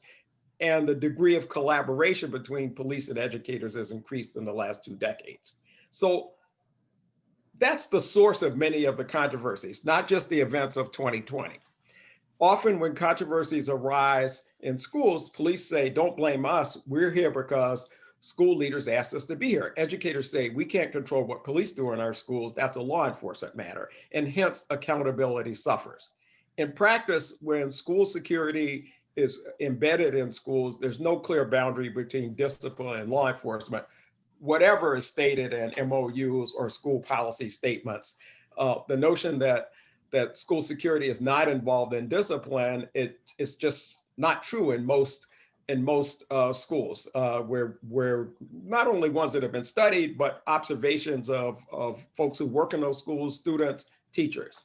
You know, whether it's around lateness, hall pass violations, cell phone violations, the truth is that kids get arrested for a great many reasons, not just for, and not primarily for trying to attempt to bring a weapon into a school. That's actually a tiny fraction of the reasons that kids get arrested. Most importantly, school policing and school security is as a whole, on the whole, a lightly regulated activity if it's regulated at all. For example, policymaking tends to fall short regarding searches of students, when students could be searched by whom and under what circumstances, interrogations of students, use of restraints, use of force, and when a law enforcement officer can have access to student records. Policy and practice tend to tilt in favor of granting expansive authority to law enforcement, even in situations in which it is arguably unlawful. So, you know, there was concern about these issues growing in schools even before, you know, there were demonstrations about policing in the streets of DC and around the country. And there was a lot of focus, at least in school communities, on the disproportionate impact of school security arrangements on certain students, notably Black and brown students and low-income students. Research indicates that these students are more likely to attend schools that are hardened in some way with school security staff, surveillance, metal detectors, even when taking into account neighborhood crime, and school disorder. So even when you control for those things, certain students are more likely to go to schools that are hardened. And for these students, the adults intervening in student matters are more likely to be school security than other school staff.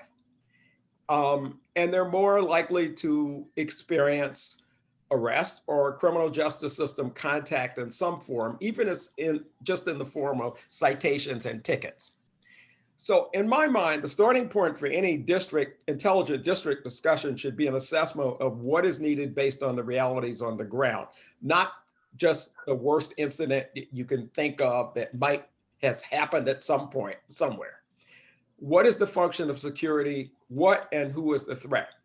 There's a very interesting and revealing brand new study just came out last month based on interviews with school resource officers that suggests that the risk of arrest faced by youth of color is shaped by how school police perceive the threats that they face.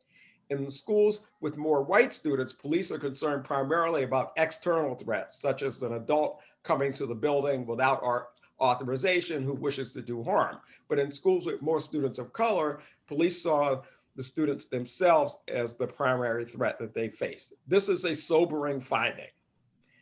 In an effort to understand these disturbing trends better, we asked a national school safety expert, Dr. Aaron Kupchik of the University of Delaware, to conduct a review for us of the current research as of August 2020 on the impact of school security arrangements.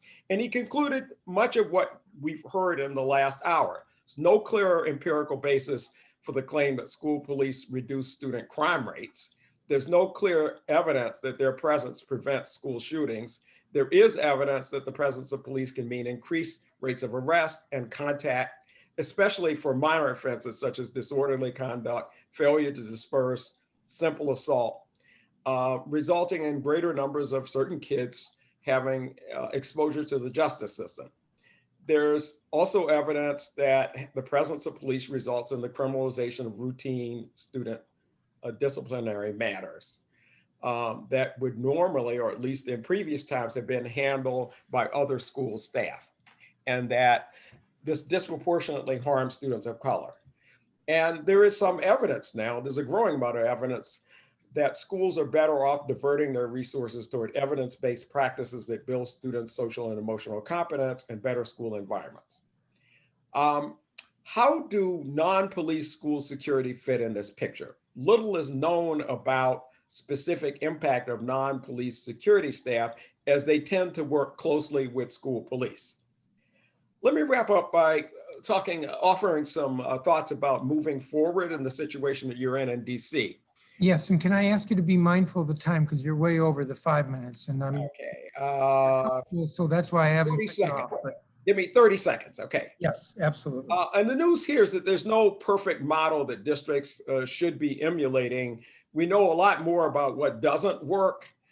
But here are a couple of things to think about. There's a need to prioritize increasing non-instructional student support staffing, whether it's school psychologists, nurses, counselors, professionals, or what are sometimes referred to as community intervention workers. That is, people from those communities that are connected to those children that work in schools. These staff should be the frontline workers who have day-to-day contact with students. The second thing is it's difficult to transition an existing school security force that used to be an appendage of law enforcement to a staff that is focused on supporting students. I'm not aware of any district that has done this successfully or smoothly. Doesn't mean that we shouldn't try. But the problem is that too often school security continues sort of pre-existing relationships with police departments, but under a new formal structure. So if you're going to do this, you have to do it differently. And then finally, where schools have non-police security, school districts need concrete policies that spell out what is and is not permissible in their interactions with students. These policies should also regulate and restrict how school security work with local police departments, so that things do not end up in the hands of police that should be handled in schools in a different manner. Thank you. Thank you, Mr. Jordan. Because we need time to hear from DCPS, we're going to have 5-minute rounds for questions. I'm going to go first, and I hope I'm less than 5 minutes. Mr. Jordan, your testimony seemed to be focused primarily on police or pseudo-police in schools. What we have before us is a non-police security contract, unarmed security personnel. What I took from the last line of your written testimony is that we need to be clear about those responsibilities, but the problems you were speaking about with police is not necessarily inherent in unarmed, how did you characterize it? Unarmed security, non-police security. Is that a correct understanding? Not quite. So what tends to, I live in a district that has both, okay? And it's not unusual for districts to have both regular police officers in schools and school security that are unarmed, that are not sworn police officers. And what we are finding is that what tends to happen is that actually it's some of those conflicts with non-police security that tend to lead to police involvement. In other words, that security staff may call the police into situations that should be handled somewhat differently. And so there is a problem there with sort of transitioning to a new arrangement. Okay. Because I'm trying to be quick with time, let me ask a couple of questions of Mr. St. John. You had said in your testimony, security personnel taking combined roles as law enforcement, pseudo-educator and or counselor is ill-advised. Well, my question is not about the law enforcement, but why ill-advised if it's like a counselor or pseudo-educator? The first round we had testimony from somebody who talked about their basketball coach who acted as security. That would seem to be a blurring of the roles. So why do you say ill-advised? So I say ill-advised there more so for the security personnel, not necessarily if the coach takes on an informal role as an educator or a counselor and so forth, building that relationship, but more so for the individuals coming from underneath the MPD contract who are now going to be placed in the same schools under just a different management, DCPS, that it's ill-advised there. In part, studies show when individuals who are under these law enforcement regimes take on this educator, counselor, and law enforcement role, it actually increases the amount of times, well, the rate at which they actually end up arresting individuals and reporting individuals for offenses. And it also walks a tight line where at what point do we encroach upon student privacy issues and so forth if the person who's likely to arrest you in the school is also the one asking you about your personal business. And I think this boils down to the root of this is relationships, right? So when we have these faulty relationships and individuals aren't trusting the individuals that they're speaking with, we see instances take place and we see problems occur. And we can go to the FBI data on school shootings. It's not strangers, it's people who are tied to the school. But guess what? There were no relationships formed. People didn't know what was taking place. So a shooting was one of the byproducts that came from that. So law enforcement, so security personnel are not the persons who should be establishing these relationships. We need more resources for our counselors, social workers within the school to go out and do what they're trained to do with the students. So my second question to you is, you also said with regard to oversight, that there should be an oversight body. Do you mean that there actually should be, because DCPS is a bureaucracy, and then they will have a school security division within them or a school security office within them. Are you suggesting an oversight body that would be separate? Kind of like we have in DC, the Police Complaints Board, which is independent of the police department. My point being not a police complaints board, but an independent board that would be looking at accountability. Is that what you're recommending?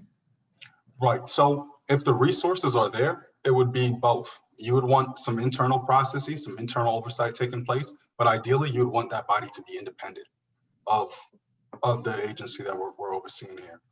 Oversight in general, you know, assuming that the budget is tight, and I know how it can be in government sometimes, internal oversight is better than no oversight. But ideally, we would want an independent body there. And again, going back to, you know, the studies on shifting processes and practices, and going forth with what Dr. Harold Jordan just mentioned earlier, you're taking individuals who are trained a certain way under law enforcement. And we've heard some of the practices and trainings they go through in our first set of panelists, yet we expect them now to take on this different form. And that's where it's problematic. Oversight is definitely necessary in this stage, more immediate than a lot of other pieces that we've been speaking about. Thank you, Mr. St. John. David Grasso, Chairman Grasso. Yes, thank you, Mr. Chairman, and thank you all for your testimony. I'm really enjoying this hearing and listening to kind of what we need to do to reimagine this and where we've come from as well, which is, you know, a place of, you know, push out discipline and not really embracing, giving every student the opportunity they need to really make it in the school. Mr. Plummer, I was glad to hear you come to the conclusion that one of the major components of this, if not the key component, is trying to address the needs of every single student from an emotional perspective, whether you call it social emotional learning or not. And you know, we have tried in DC to do trauma-informed training in every single school. And I think that gets to the same concept. And, you know, you guys have spread this around, and I'm just curious, have you studied this in New Hampshire? Like, have you, you know, begun to be able to understand the impact of the program you talked about, which sounds like a great program, but have you studied the data on that, or have they put in a component of that studies the data that they can share? That's a really good question, and unfortunately, I think COVID has kind of sidetracked that a little bit, because our schools are, like every school, is upside down right now with some of that stuff that we implemented. Because we just implemented it over from 2018 through 2019, so our data would just be coming in. So we don't have any hard data on it. I can tell you that from the talking to the teachers to the law enforcement, they feel incidents are down. those incidents that they have to be involved in are down. And there are some success stories where they did get people help that might not have got help as quickly as they did.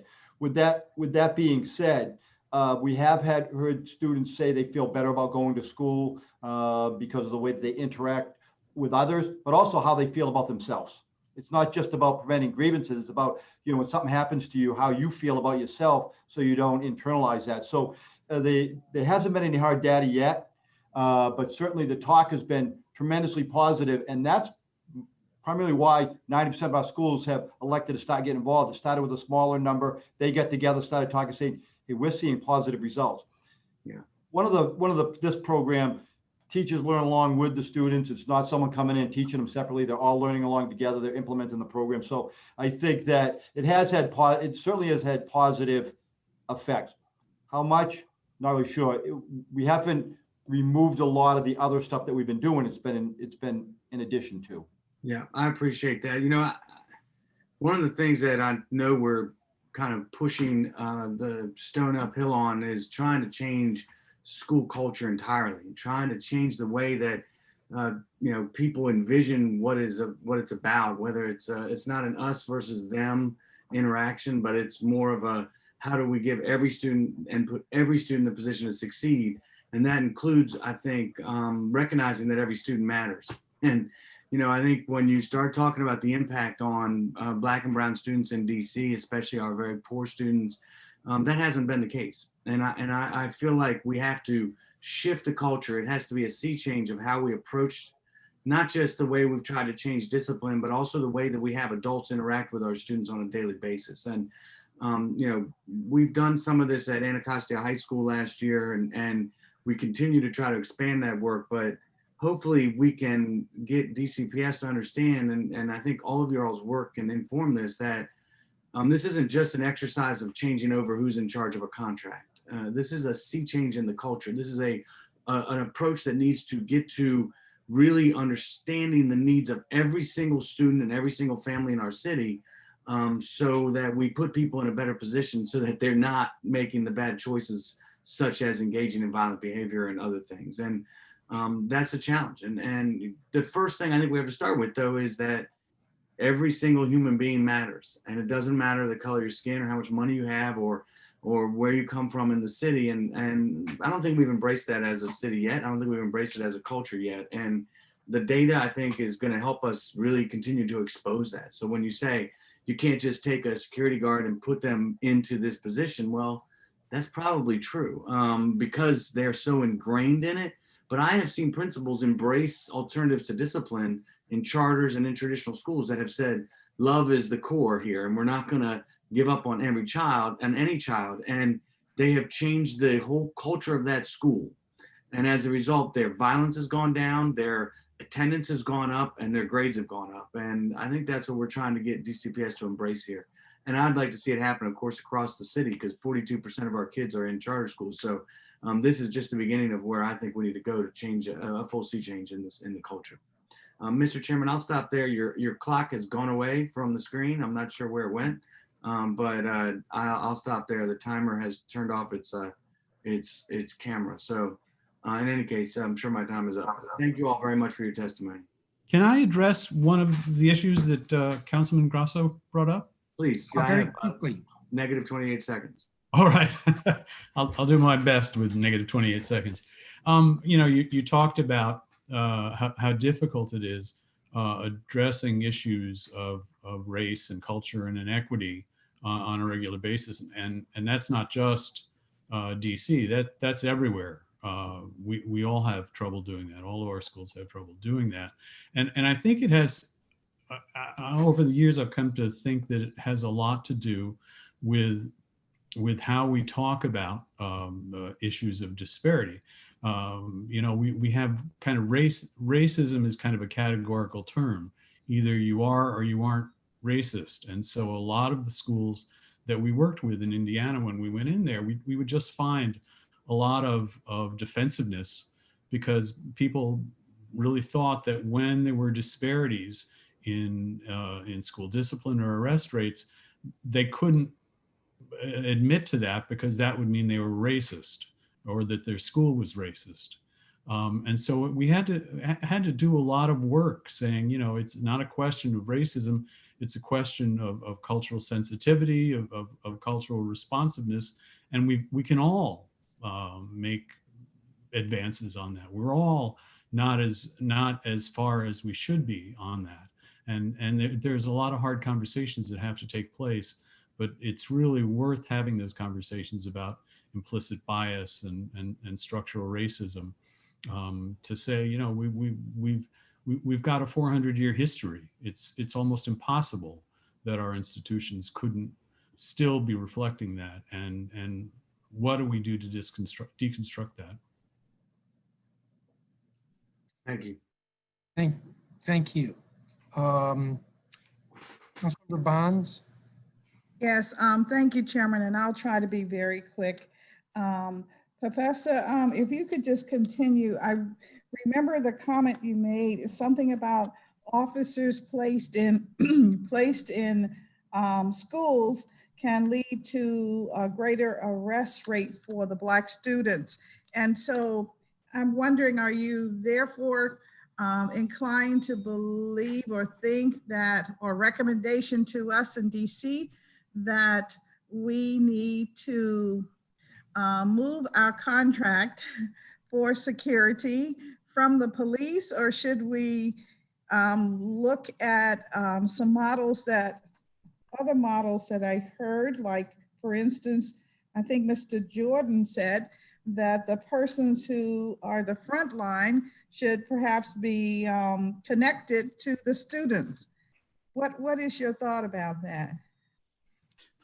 You know, yeah, that's been found pretty consistently that you know that rates of arrest go up whenever there's and it could be school police, it could be school security, it could be school resource officers. There hasn't been a lot of discrimination between those, and you know, and again, those seem to result in higher rates of arrest for students of color, especially Black and brown students. I think one of the biggest recommendations I'd have here is to simply be collecting data on that. A lot of times we just, you know, when we talk about data, we're just talking about number of arrests or number of suspensions. It's really eye-opening when you can look at your own data and say, wow, we really do have a disproportionate rate, and use that as a springboard for problem solving, that teams are working together to say, okay, we're all concerned about this. What changes are we going to put in place to try and bring this down? It's not a matter of saying, you know, of just coming out and saying we're going to suspend less kids or arrest less kids. Yeah, that's our goal.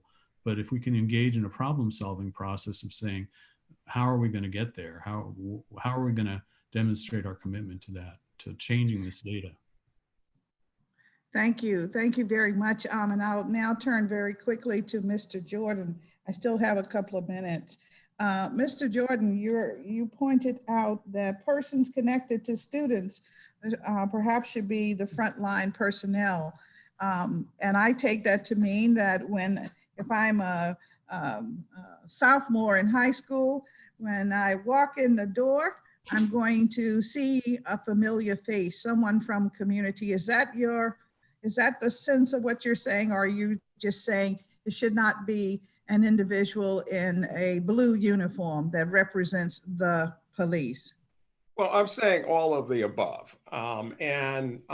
There is both the issue of the need to add more professional staff, that is, you know, counselors, social workers, school psychologists, nurses, and other staff, non-teaching assistants.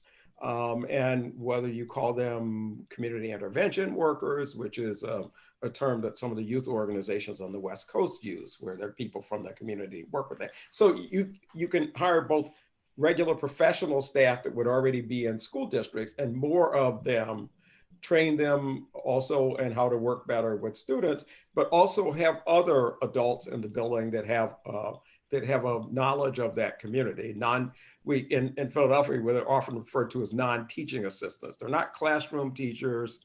They're not professionals in the sense of, go through graduate degree programs, but they are folks that can work with young people in the schools. And I've actually seen that in many schools, and that in some of the schools that have the more respectful environments.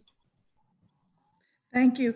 Mr. St. John, is this how you are looking at a solution for frontline workers in a school setting? I think the use of the public health approach is well advised for dealing with violence. The first thing that comes to mind is the work that's happening out in New York City around cure violence. So whether we use credible messengers or violence interrupters, individuals who are actually from the student body, possibly your more quote unquote problematic youth and so forth, given the opportunity to help, for a lack of better words, police themselves, right? Self-regulate their own student. So I think taking a public health approach to this, specifically the cure violence model, which addresses violence as if it was a disease. So we have to intervene, figure out what the needs are of the individual is, who we know may engage in this risk-taking behavior, as well as changing the norms of the overall culture of the institution. So I think at some point it does need to be hyper-localized, this intervention of what it looks like. Thank you very much. And Mr. Plummer, I think I heard your comments earlier, and so I'm over time. Thank you. So I can't get your remarks on this particular question, but thank you, Chairman, and thank you all. Thank you, Councilmember Bonds. Councilmember Trayon White.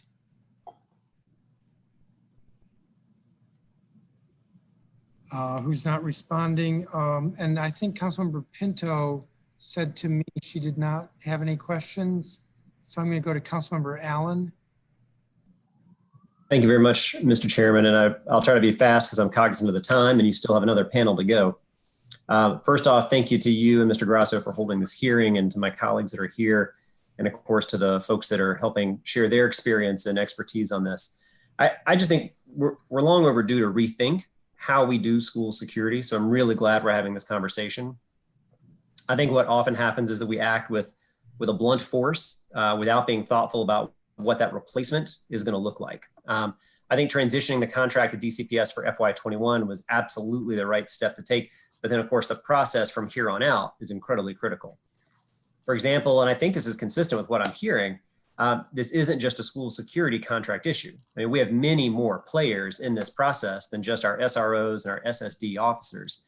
That includes the Office of Neighborhood Safety Engagement, both our violence interrupters and the soon to be 3 leadership academies, our Cure the Streets violence interrupters, just heard Mr. St. John talking about this, and our restorative justice programs, our credible messengers. We just simply can't act in isolation without a strategy that includes these players, that sets clear goals and also centers engagement with our school communities. I'm a bit reminded of the conversation that we're having right now in the Judiciary Committee about non-law enforcement based responses to different crises.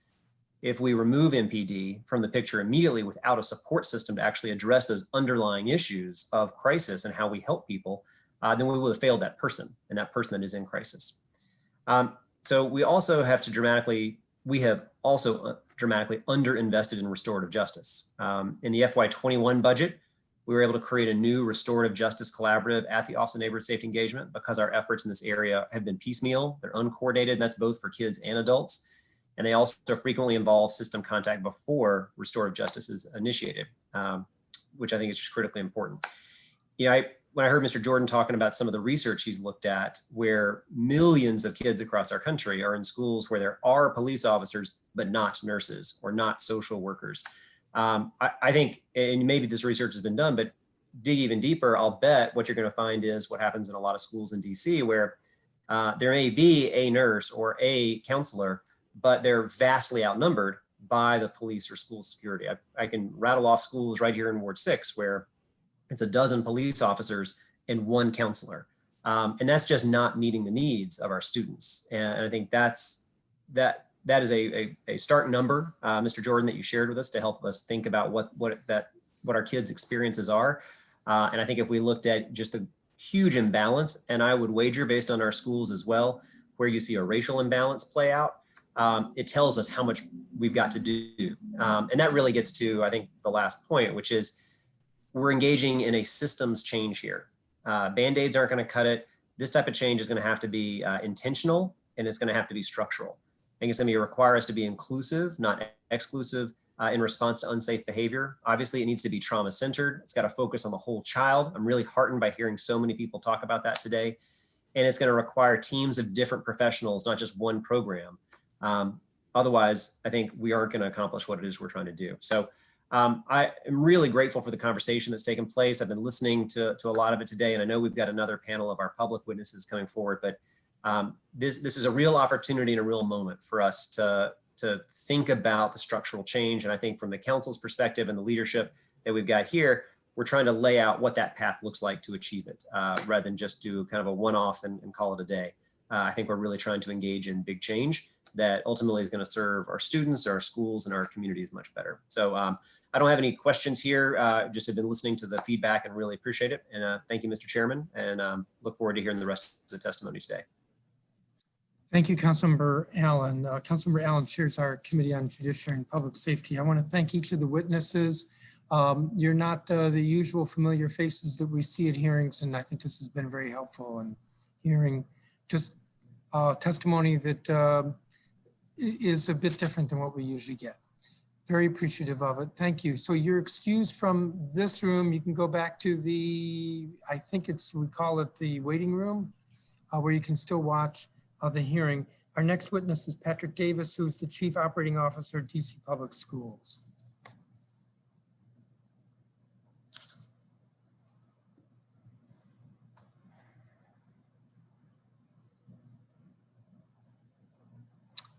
Mr. Davis, when you are ready, we are ready.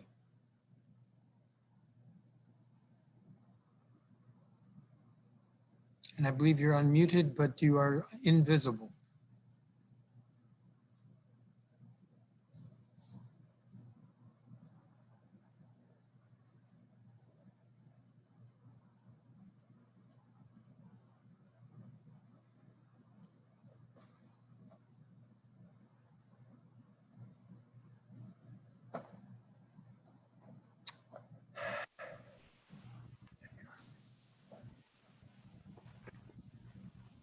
I was concerned you might be lost in cyberspace. I think I took a few wrong turns, but I made it. Yes. So please begin. All right. Well, thanks for having me, and thanks to all the panelists, the previous two panels. I really enjoyed the conversation and looking forward to working with them further as we work through this. We submitted our testimony. I'm going to actually cut out a brief section on the background just for interest of time. So I'll go through a good portion of it, but happy to answer any questions. So good afternoon, Chairman Mendelson, or good evening, Chairman Mendelson, Chairperson Grasso, members of the committee and staff. I am Patrick Davis, Chief Operating Officer for the District of Columbia Public Schools. I'm honored to speak before you today and continue the conversation about DCPS's commitment to fostering a positive, healthy, and safe school experience for all students. DCPS operates to ensure that all schools are prepared to respond to emergencies, disruptions, or other incidents in a proactive, constructive way to minimize risk to our students and the learning community. The social, emotional, and school culture, mental health, and school security teams represent vital components to maintaining a safe and positive environment where teachers can teach, students can learn, and all professionals can thrive. We also want to recognize the events of the last several months have highlighted the reality of incidents of police brutality in our communities of color and are central to the conversation today. At this pivotal moment in the fight to end racism and police brutality, I'm proud to share more about DCPS's preliminary plans for increasing social emotional supports, enhancing our approach to security, our partnership with MPD, and our values of equity, teamwork, and joy. We are fully committed to increasing social emotional supports for security staff, but also know that we must take a holistic approach in our schools, which includes SEL staff such as social workers and counselors, developmentally appropriate interventions, and peace of mind and second step. In recent years, all contact security guards officers have received 40 hours of basic training conducted by the security vendor and supplemental training aligned with DCPS's focus on school culture. Topics included communication, social services, diversity, restorative justice, which was provided by DCPS's social emotional learning team.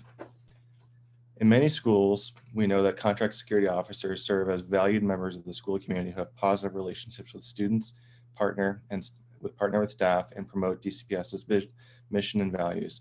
At the same time, we know there is a need to expand the social emotional learning training for security staff and ensure that all are equipped to both maintain safety and promote quality learning for our young people. This also must occur as part of a larger approach to school climate. As of 3 weeks ago, at the start of the current fiscal year, DCPS began managing the contract for security officers with security assurance management. DCPS will maintain our existing special police officers while MPD will continue to provide support to clusters of schools through their school resource officers. As part of this transfer, in the spirit of planning for continuous improvement, both MPD and DCPS will remain in close partnership to ensure coordination of our efforts in a way that meets the school's needs. Looking forward, at DCPS, our vision is to ensure that every student feels loved, challenged, and prepared to positively influence society and thrive in life. While a security contract is not part of our core instructional work, the way we think about safety is essential to providing a nurturing environment for students.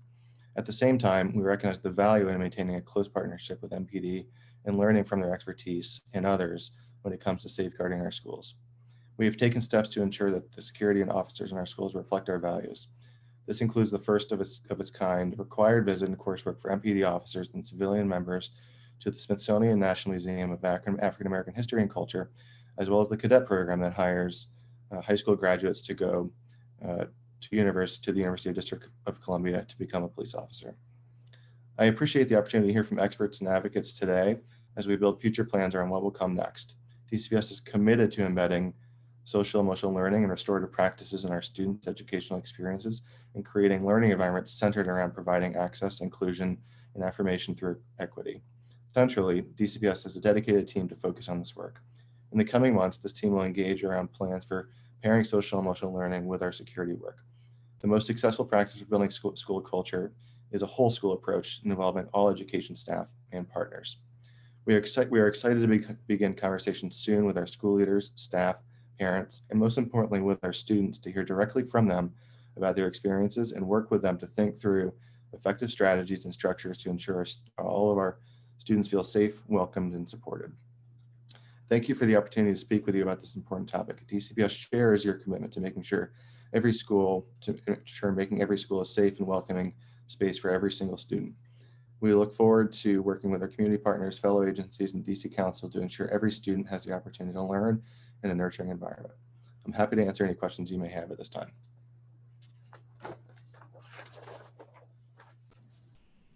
Thank you, Mr. Davis. I think what we will try to push this along is 2 5-minute rounds. I'm looking at Mr. Grasso, see if he's okay with that. So I'm going to start with this. Mr. Davis, several of the witnesses testified that they think that it's ill-advised that security be done through a contract and that the contract be brought in-house. Have you looked at that? Have you looked at that?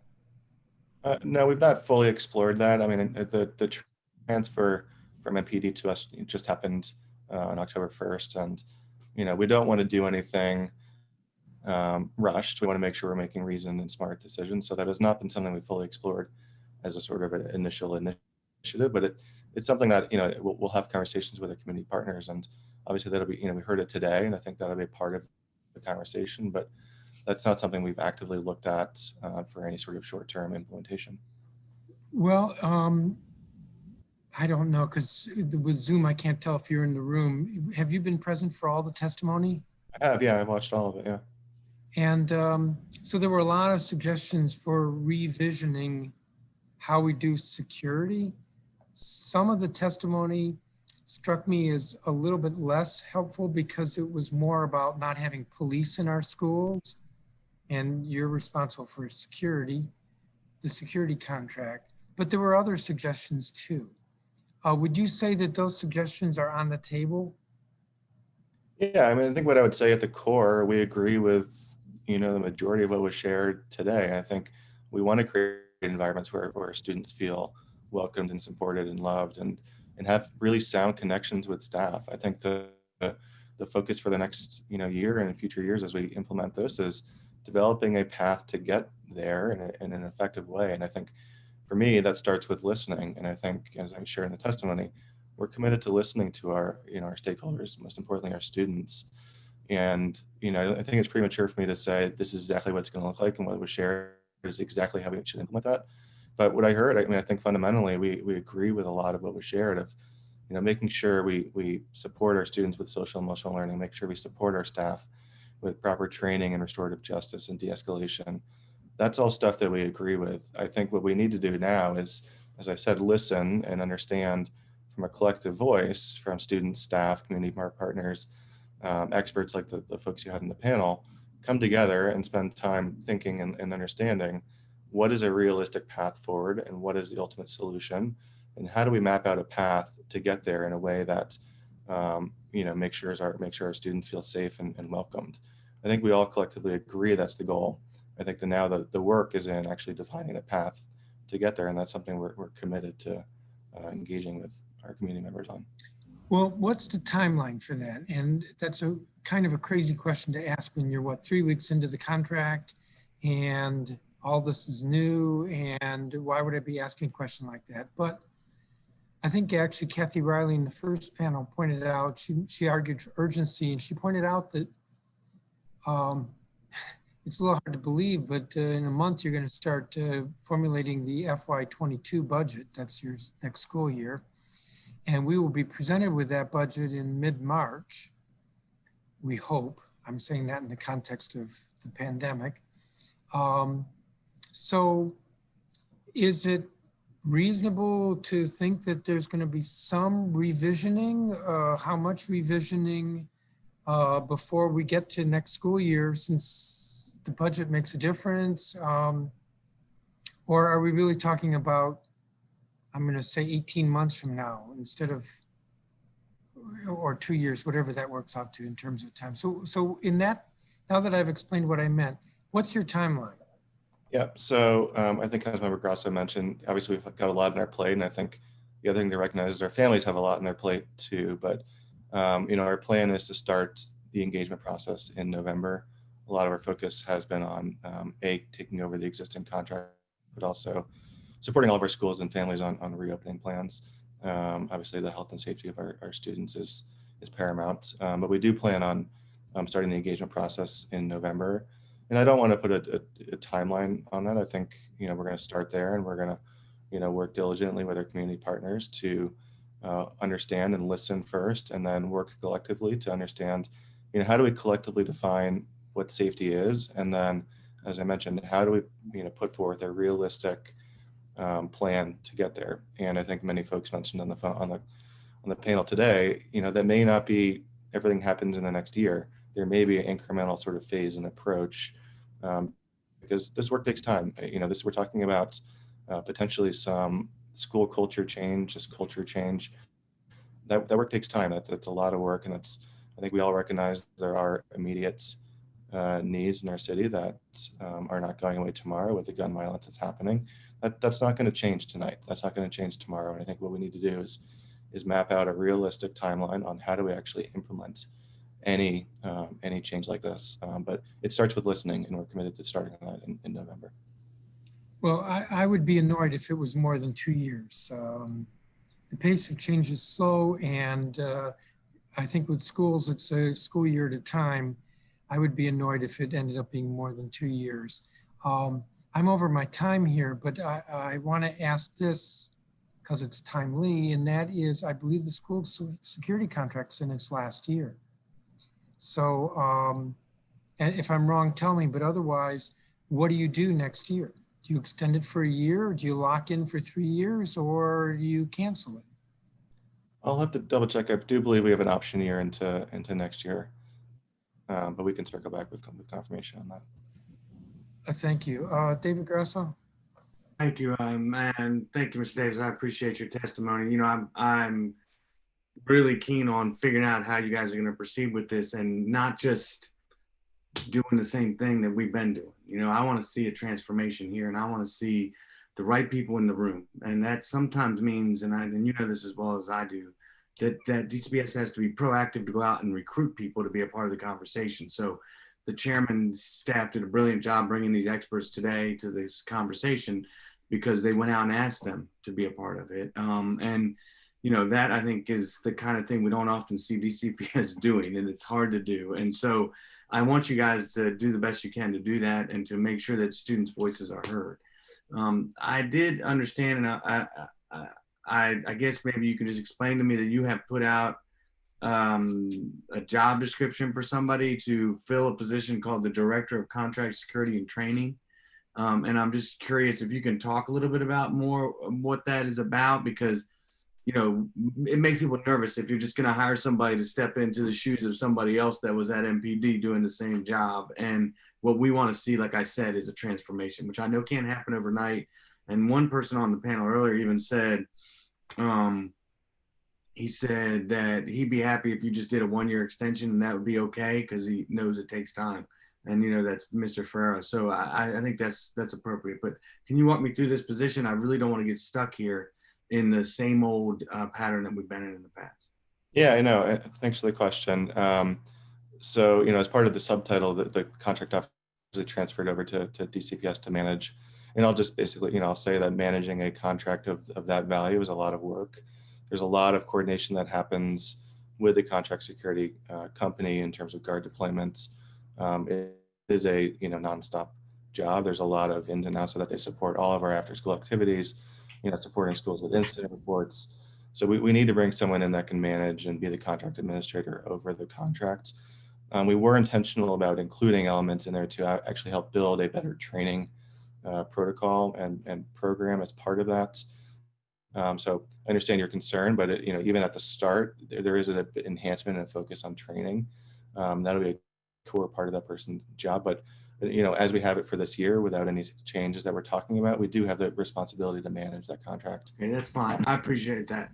Then the follow-up for me then is, who is going to be in charge of managing the kind of revisioning of this whole approach to safety in our schools? How are we going to ensure that DCPS is making this the highest priority, and or not? I don't know, but I guess everything's the highest priority at DCPS, but is making it a high enough priority that we're going to see some transformation in what we're doing? Yeah, no, I mean, it's actually been a joint effort and actually led a lot by our social emotional learning team. So they'll work with our operations team and security team to lead a lot of the engagement efforts. I think we all recognize, even the panelists, you know, referenced today, this is not just a security issue of physical security at the door. This is, you know, how do we think about this holistically in our schools? And they've done a lot of great work with training of our school-based staff in terms of restorative practices and de-escalation. That's, you know, we've been working towards trauma responsive schools for quite a while. And, you know, I view this as just a part of that effort, and they'll help us lead that effort in terms of engagement. So it'll be a combination of our SEL team plus our security team and myself. And, you know, the chancellor's heavily invested in this conversation as well. Okay, that's great. I mean, and I will note, when people were talking on these panels today, I was pretty proud of DC because we actually have got the ball rolling on these things ahead of a lot of jurisdictions. We have, as you know, invested a lot in restorative practices, a lot in trauma-informed training, a lot in community-based schools that have the intention to be hubs for a healthy place to go and a safe place to go. We have gotten Flamboyant invested in doing all these home visits and stuff, which is really a testament to the city. And so I actually think we have an ability here to just show the way for a lot of other jurisdictions as we transform what it means to keep our schools safe and get away from the old model that's a heavy on law and order and approach that us against them approach, and towards a model that is more embracing the needs of every student. And I think you would agree, we've invested a lot and done a lot, partly because of the discipline bill, which was required by law that we invest all that money, but that I think was a good impetus to do it. And it's recurring dollars that you can continue to use for these efforts. And so I hope that you guys are staying on top of that, even though we're not in the classroom every day. Yeah, I mean, it's embedded in all the work that we do. And I think back to when we were actually designing Ron Brown High School, we actually designed a space for their restorative circles that they do in the morning and their morning gathering. And so it's something that seeps into all of our work streams. And like you, I'm really proud of the work that we've done as an agency around that, and recognize that, there's obviously more that we need to do. And I agree, we can be leaders in this work. Great. I think my time is up on this round. Thank you, Mr. Chairman. Before I recognize Councilmember Pinto, I need to make this announcement for members of the public watching this hearing live on the council website, the Office of Cable TV website, or on Channel 13.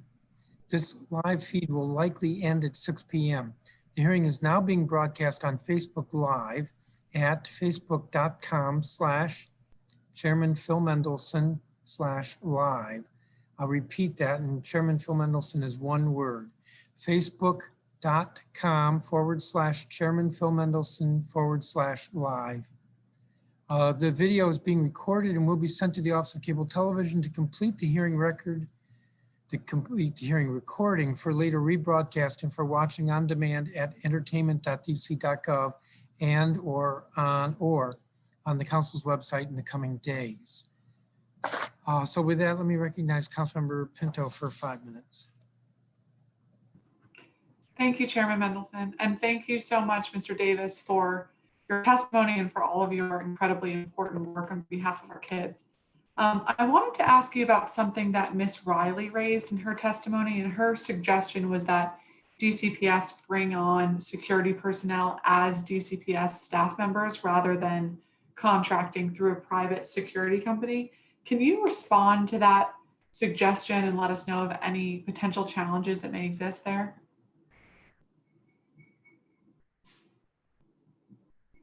You're muted, Mr. Davis. Yeah, got it. Yeah, the chairman asked a similar question, and I heard Ms. Riley's testimony. That's not something we've actually actively explored quite yet, but it is something that, as we engage the community and hear from students and staff and school leaders, it's something that we'll obviously evaluate as the contract evolves and as the conversation evolves. But it's not something we've actively explored quite yet, but certainly something we can look into as we hear from our stakeholders. Okay, thank you so much. So are you now considering a bid for next year's security contract then? Well, I think the first thing for us to do is, as I shared, is listen and work with our students directly and our staff and our school leaders and community members and experts like the folks you brought in to really help us identify and define what safety means and how do we make sure our students feel safe and welcome and loved in our schools. I think it'd be premature to outline a RFP or anything like that before we actually engage in that conversation. Ideally, any of the conversations we're having to define what safety means will inform any sort of future contractual conversations, or if there's so I think we need to define that first. And as I shared, we're committed to starting that conversation in November. Okay, great. And forgive me for missing Oh, no problem. Chair Mendelson's questions. My internet went out. But so has DCPS been working with MPD to ensure that this is a smooth transition, and how has that coordination been so far? Yeah, MPD has just been a terrific partner in this. Since the BSA was put through, we started our planning efforts and had a number of coordination calls. And in fact, they've detailed some stuff over to us to actually help with the transition as we start to build our own team to manage the contract. So it's been a very smooth transition, and we can't thank the MPD team enough for their support. As I mentioned, right when the BSA went through, we've really started to coordinate and make sure it's a smooth transition. We're all committed to making sure our students and staff feel safe, and we want to make sure there was no hiccup in that. So they've been a terrific partner in that. Great to hear. Thanks so much. How is the number of security personnel per school decided? And per Mr. Farrer's testimony, why are there more security personnel in schools with more minority students? So it's historically been a joint effort between us and MPD. We look at a number of factors, enrollment being one, square footage of the building being another one. And then we do evaluate the numbers of past incidents at schools to help identify the number of guards. That's both within the school, that's also weapons confiscated and things like that. But it's been a joint effort with a lot of different factors that go into it. Okay, thanks so much. Okay, we're gonna try to do 2 quick questions in the next minute. Sorry. I'll be brief. Okay, so regarding the transition team that you had spoken about, who serves on that team? And how are they soliciting community input as you speak about how important it is to be listening? Yeah, so the first thing our team has been really just working through the contractual transfer. So a lot of the work has just been with MPD and the vendor to make sure all of our structures in place. Now that that's in place from just a baseline standpoint. But, sorry to interrupt you, but who from DCPS is on that team? So that we have a school security division, and then we've just posted positions that actually serve as a contract administrator, so they'll actually oversee the contract. I shared with Chairman Mendelson, or maybe it was Councilmember Grasso. We are planning engagement in November, and that's going to be a joint effort between us and our social and emotional learning team. So they'll be helping us through the engagement process to receive the direct feedback from our stakeholders. Okay, thanks so much. And then lastly, how do students and families file complaints if their rights are violated by a security officer under the current structure? We have a care team. So it's a team that receives all grievances across the district. All schools know that that resource, and that is direct line for anyone to submit any sort of grievance, whether that's a contract officer or a school-based staff member. There's a direct line to the care team that sits under my shop. Thank you very much, Mr. Davis. Thank you, Chairman Mendelson. Thank you, Councilmember Pinto. Councilmember Allen.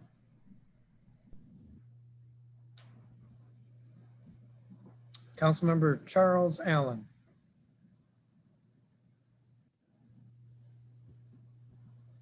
He's going to lose his turn, and I'm going to ask some more questions.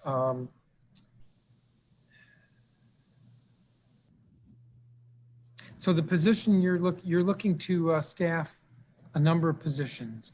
Is that so that then there no longer is on MPD's books the detailees?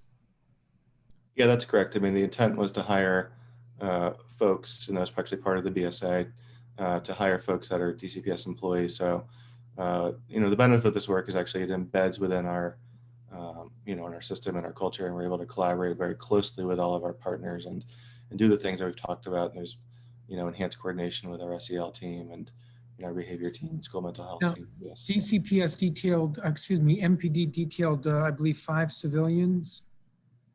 So they're not police officers. No, they've been, they're the folks that had been managing the day-to-day contract administration, and they've been helping us with the transition.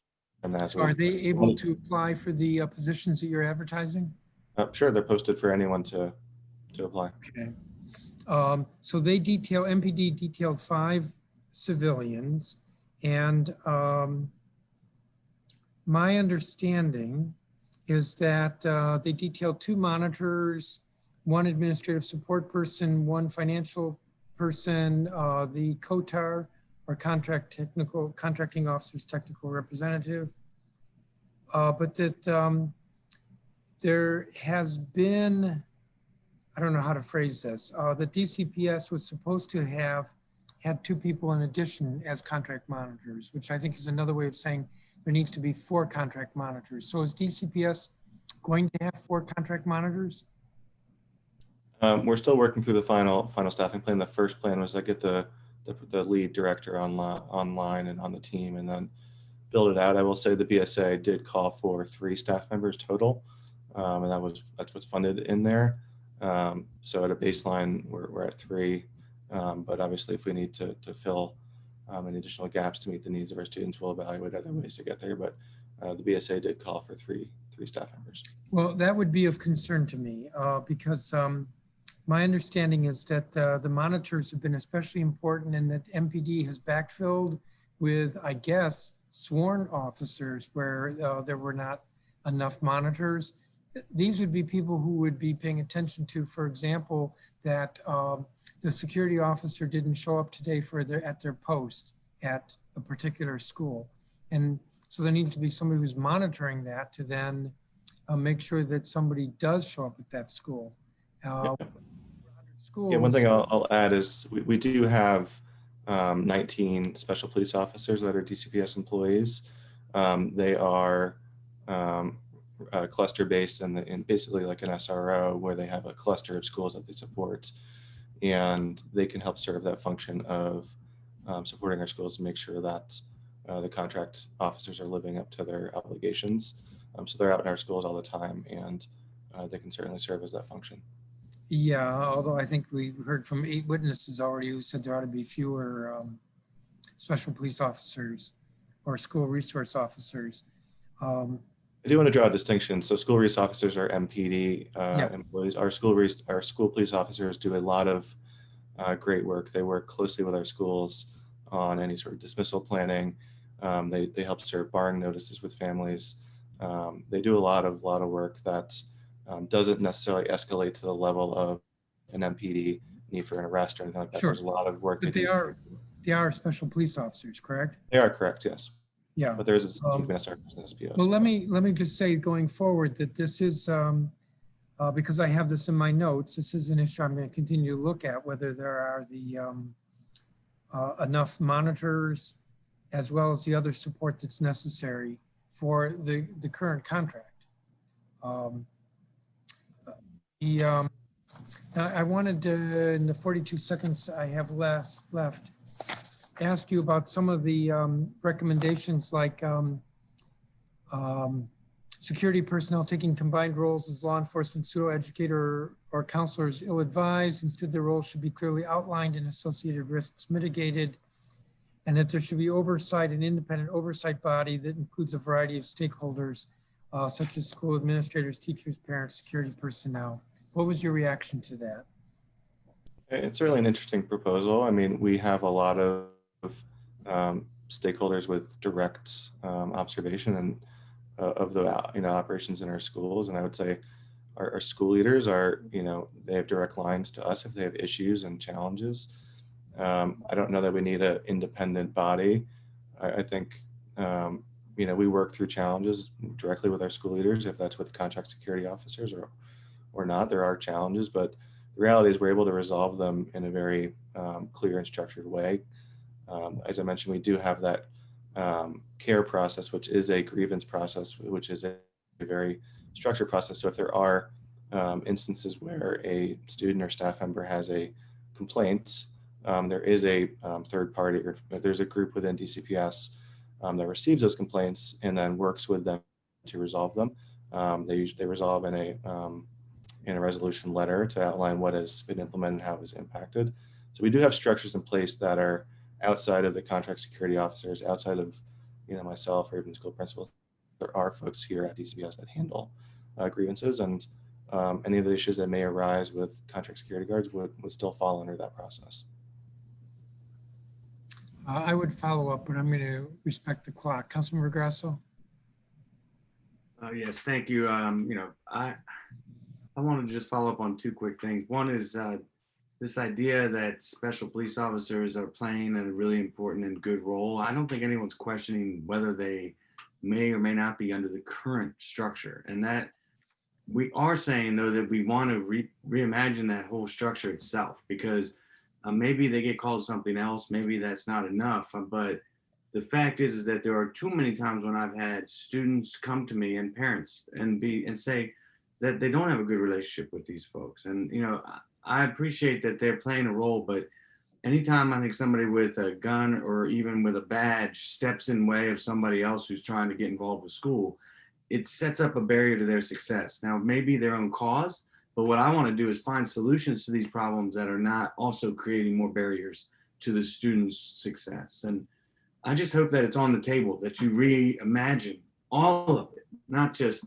the contract with, the security officers, but everybody's involvement in the building, whether it's SROs with MPD, which I know there's some good ones of them too, but all that needs to be reimagined, and I really want to put that on the table. The second thing, you talked about this new director of contract security and training. You're embedding in it some new training. Can you tell us about that? What is the new training that you guys are looking at doing, and why did you pick that training, and who did you consult to make that happen? Yeah, we're still, I mean, it actually falls back to the conversation. We need to, hear directly from our stakeholders more directly to understand where the gaps are, and then we can develop a training program around that. So if there are certain, issues that continually come up, we need to address those, and we need to develop programs. So I don't have an exact training program identified. Part of it is actually hearing and then developing that program, both within the security team, but also, as I mentioned, with our SEL team directly. I think it's premature to say the exact training protocol is X, Y, and Z. We need to engage and understand further where the exact gaps are so we can help fill them with training. Yes, so so they that's have part of the process. So they have, right now, my understanding is they have 40 or 80 hours of training depending on their position. Are you going to just rethink that entirely and just say, all right, we're going to fit this in over here so you don't have to renegotiate this year? Or are you waiting to do the training until next year once you have a new contract in place? Yeah, we're already starting to build out on that. So starting this winter, we are going to do additional restorative justice and de-escalation training with the guards that our team will lead. So our SEL team will lead that effort. So they'll have their baseline contractual obligation of, all the things that the officer shared this morning. But additionally, we are adding on to it with some of the SEL training that we do at schools. So that'll be led by the folks on our staff here at DCPS.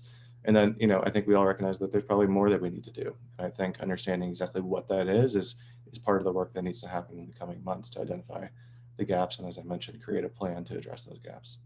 Great. All right. I appreciate it. Thank you, Mr. Chairman. I appreciate the work you're doing, Mr. Davis, and certainly hope that DCPS takes this on as you've been saying. And, I won't be here next year to hound you on this, but it's something that I'll be watching from wherever I am because I just think these students deserve it. And that's true. And I think it's you guys have a lot of the kids, and you don't have all of them, of course, but if we can impact the students' lives to give them a chance to really make it in school and not feel like it's an us against them dichotomy in our schools, that would be, I think, really beneficial. So thank you for your work. Appreciate it. Thank you, Mr. Chairman.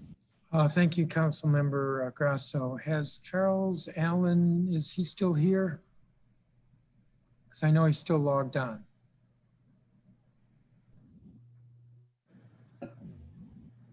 I'm not hearing or seeing from him.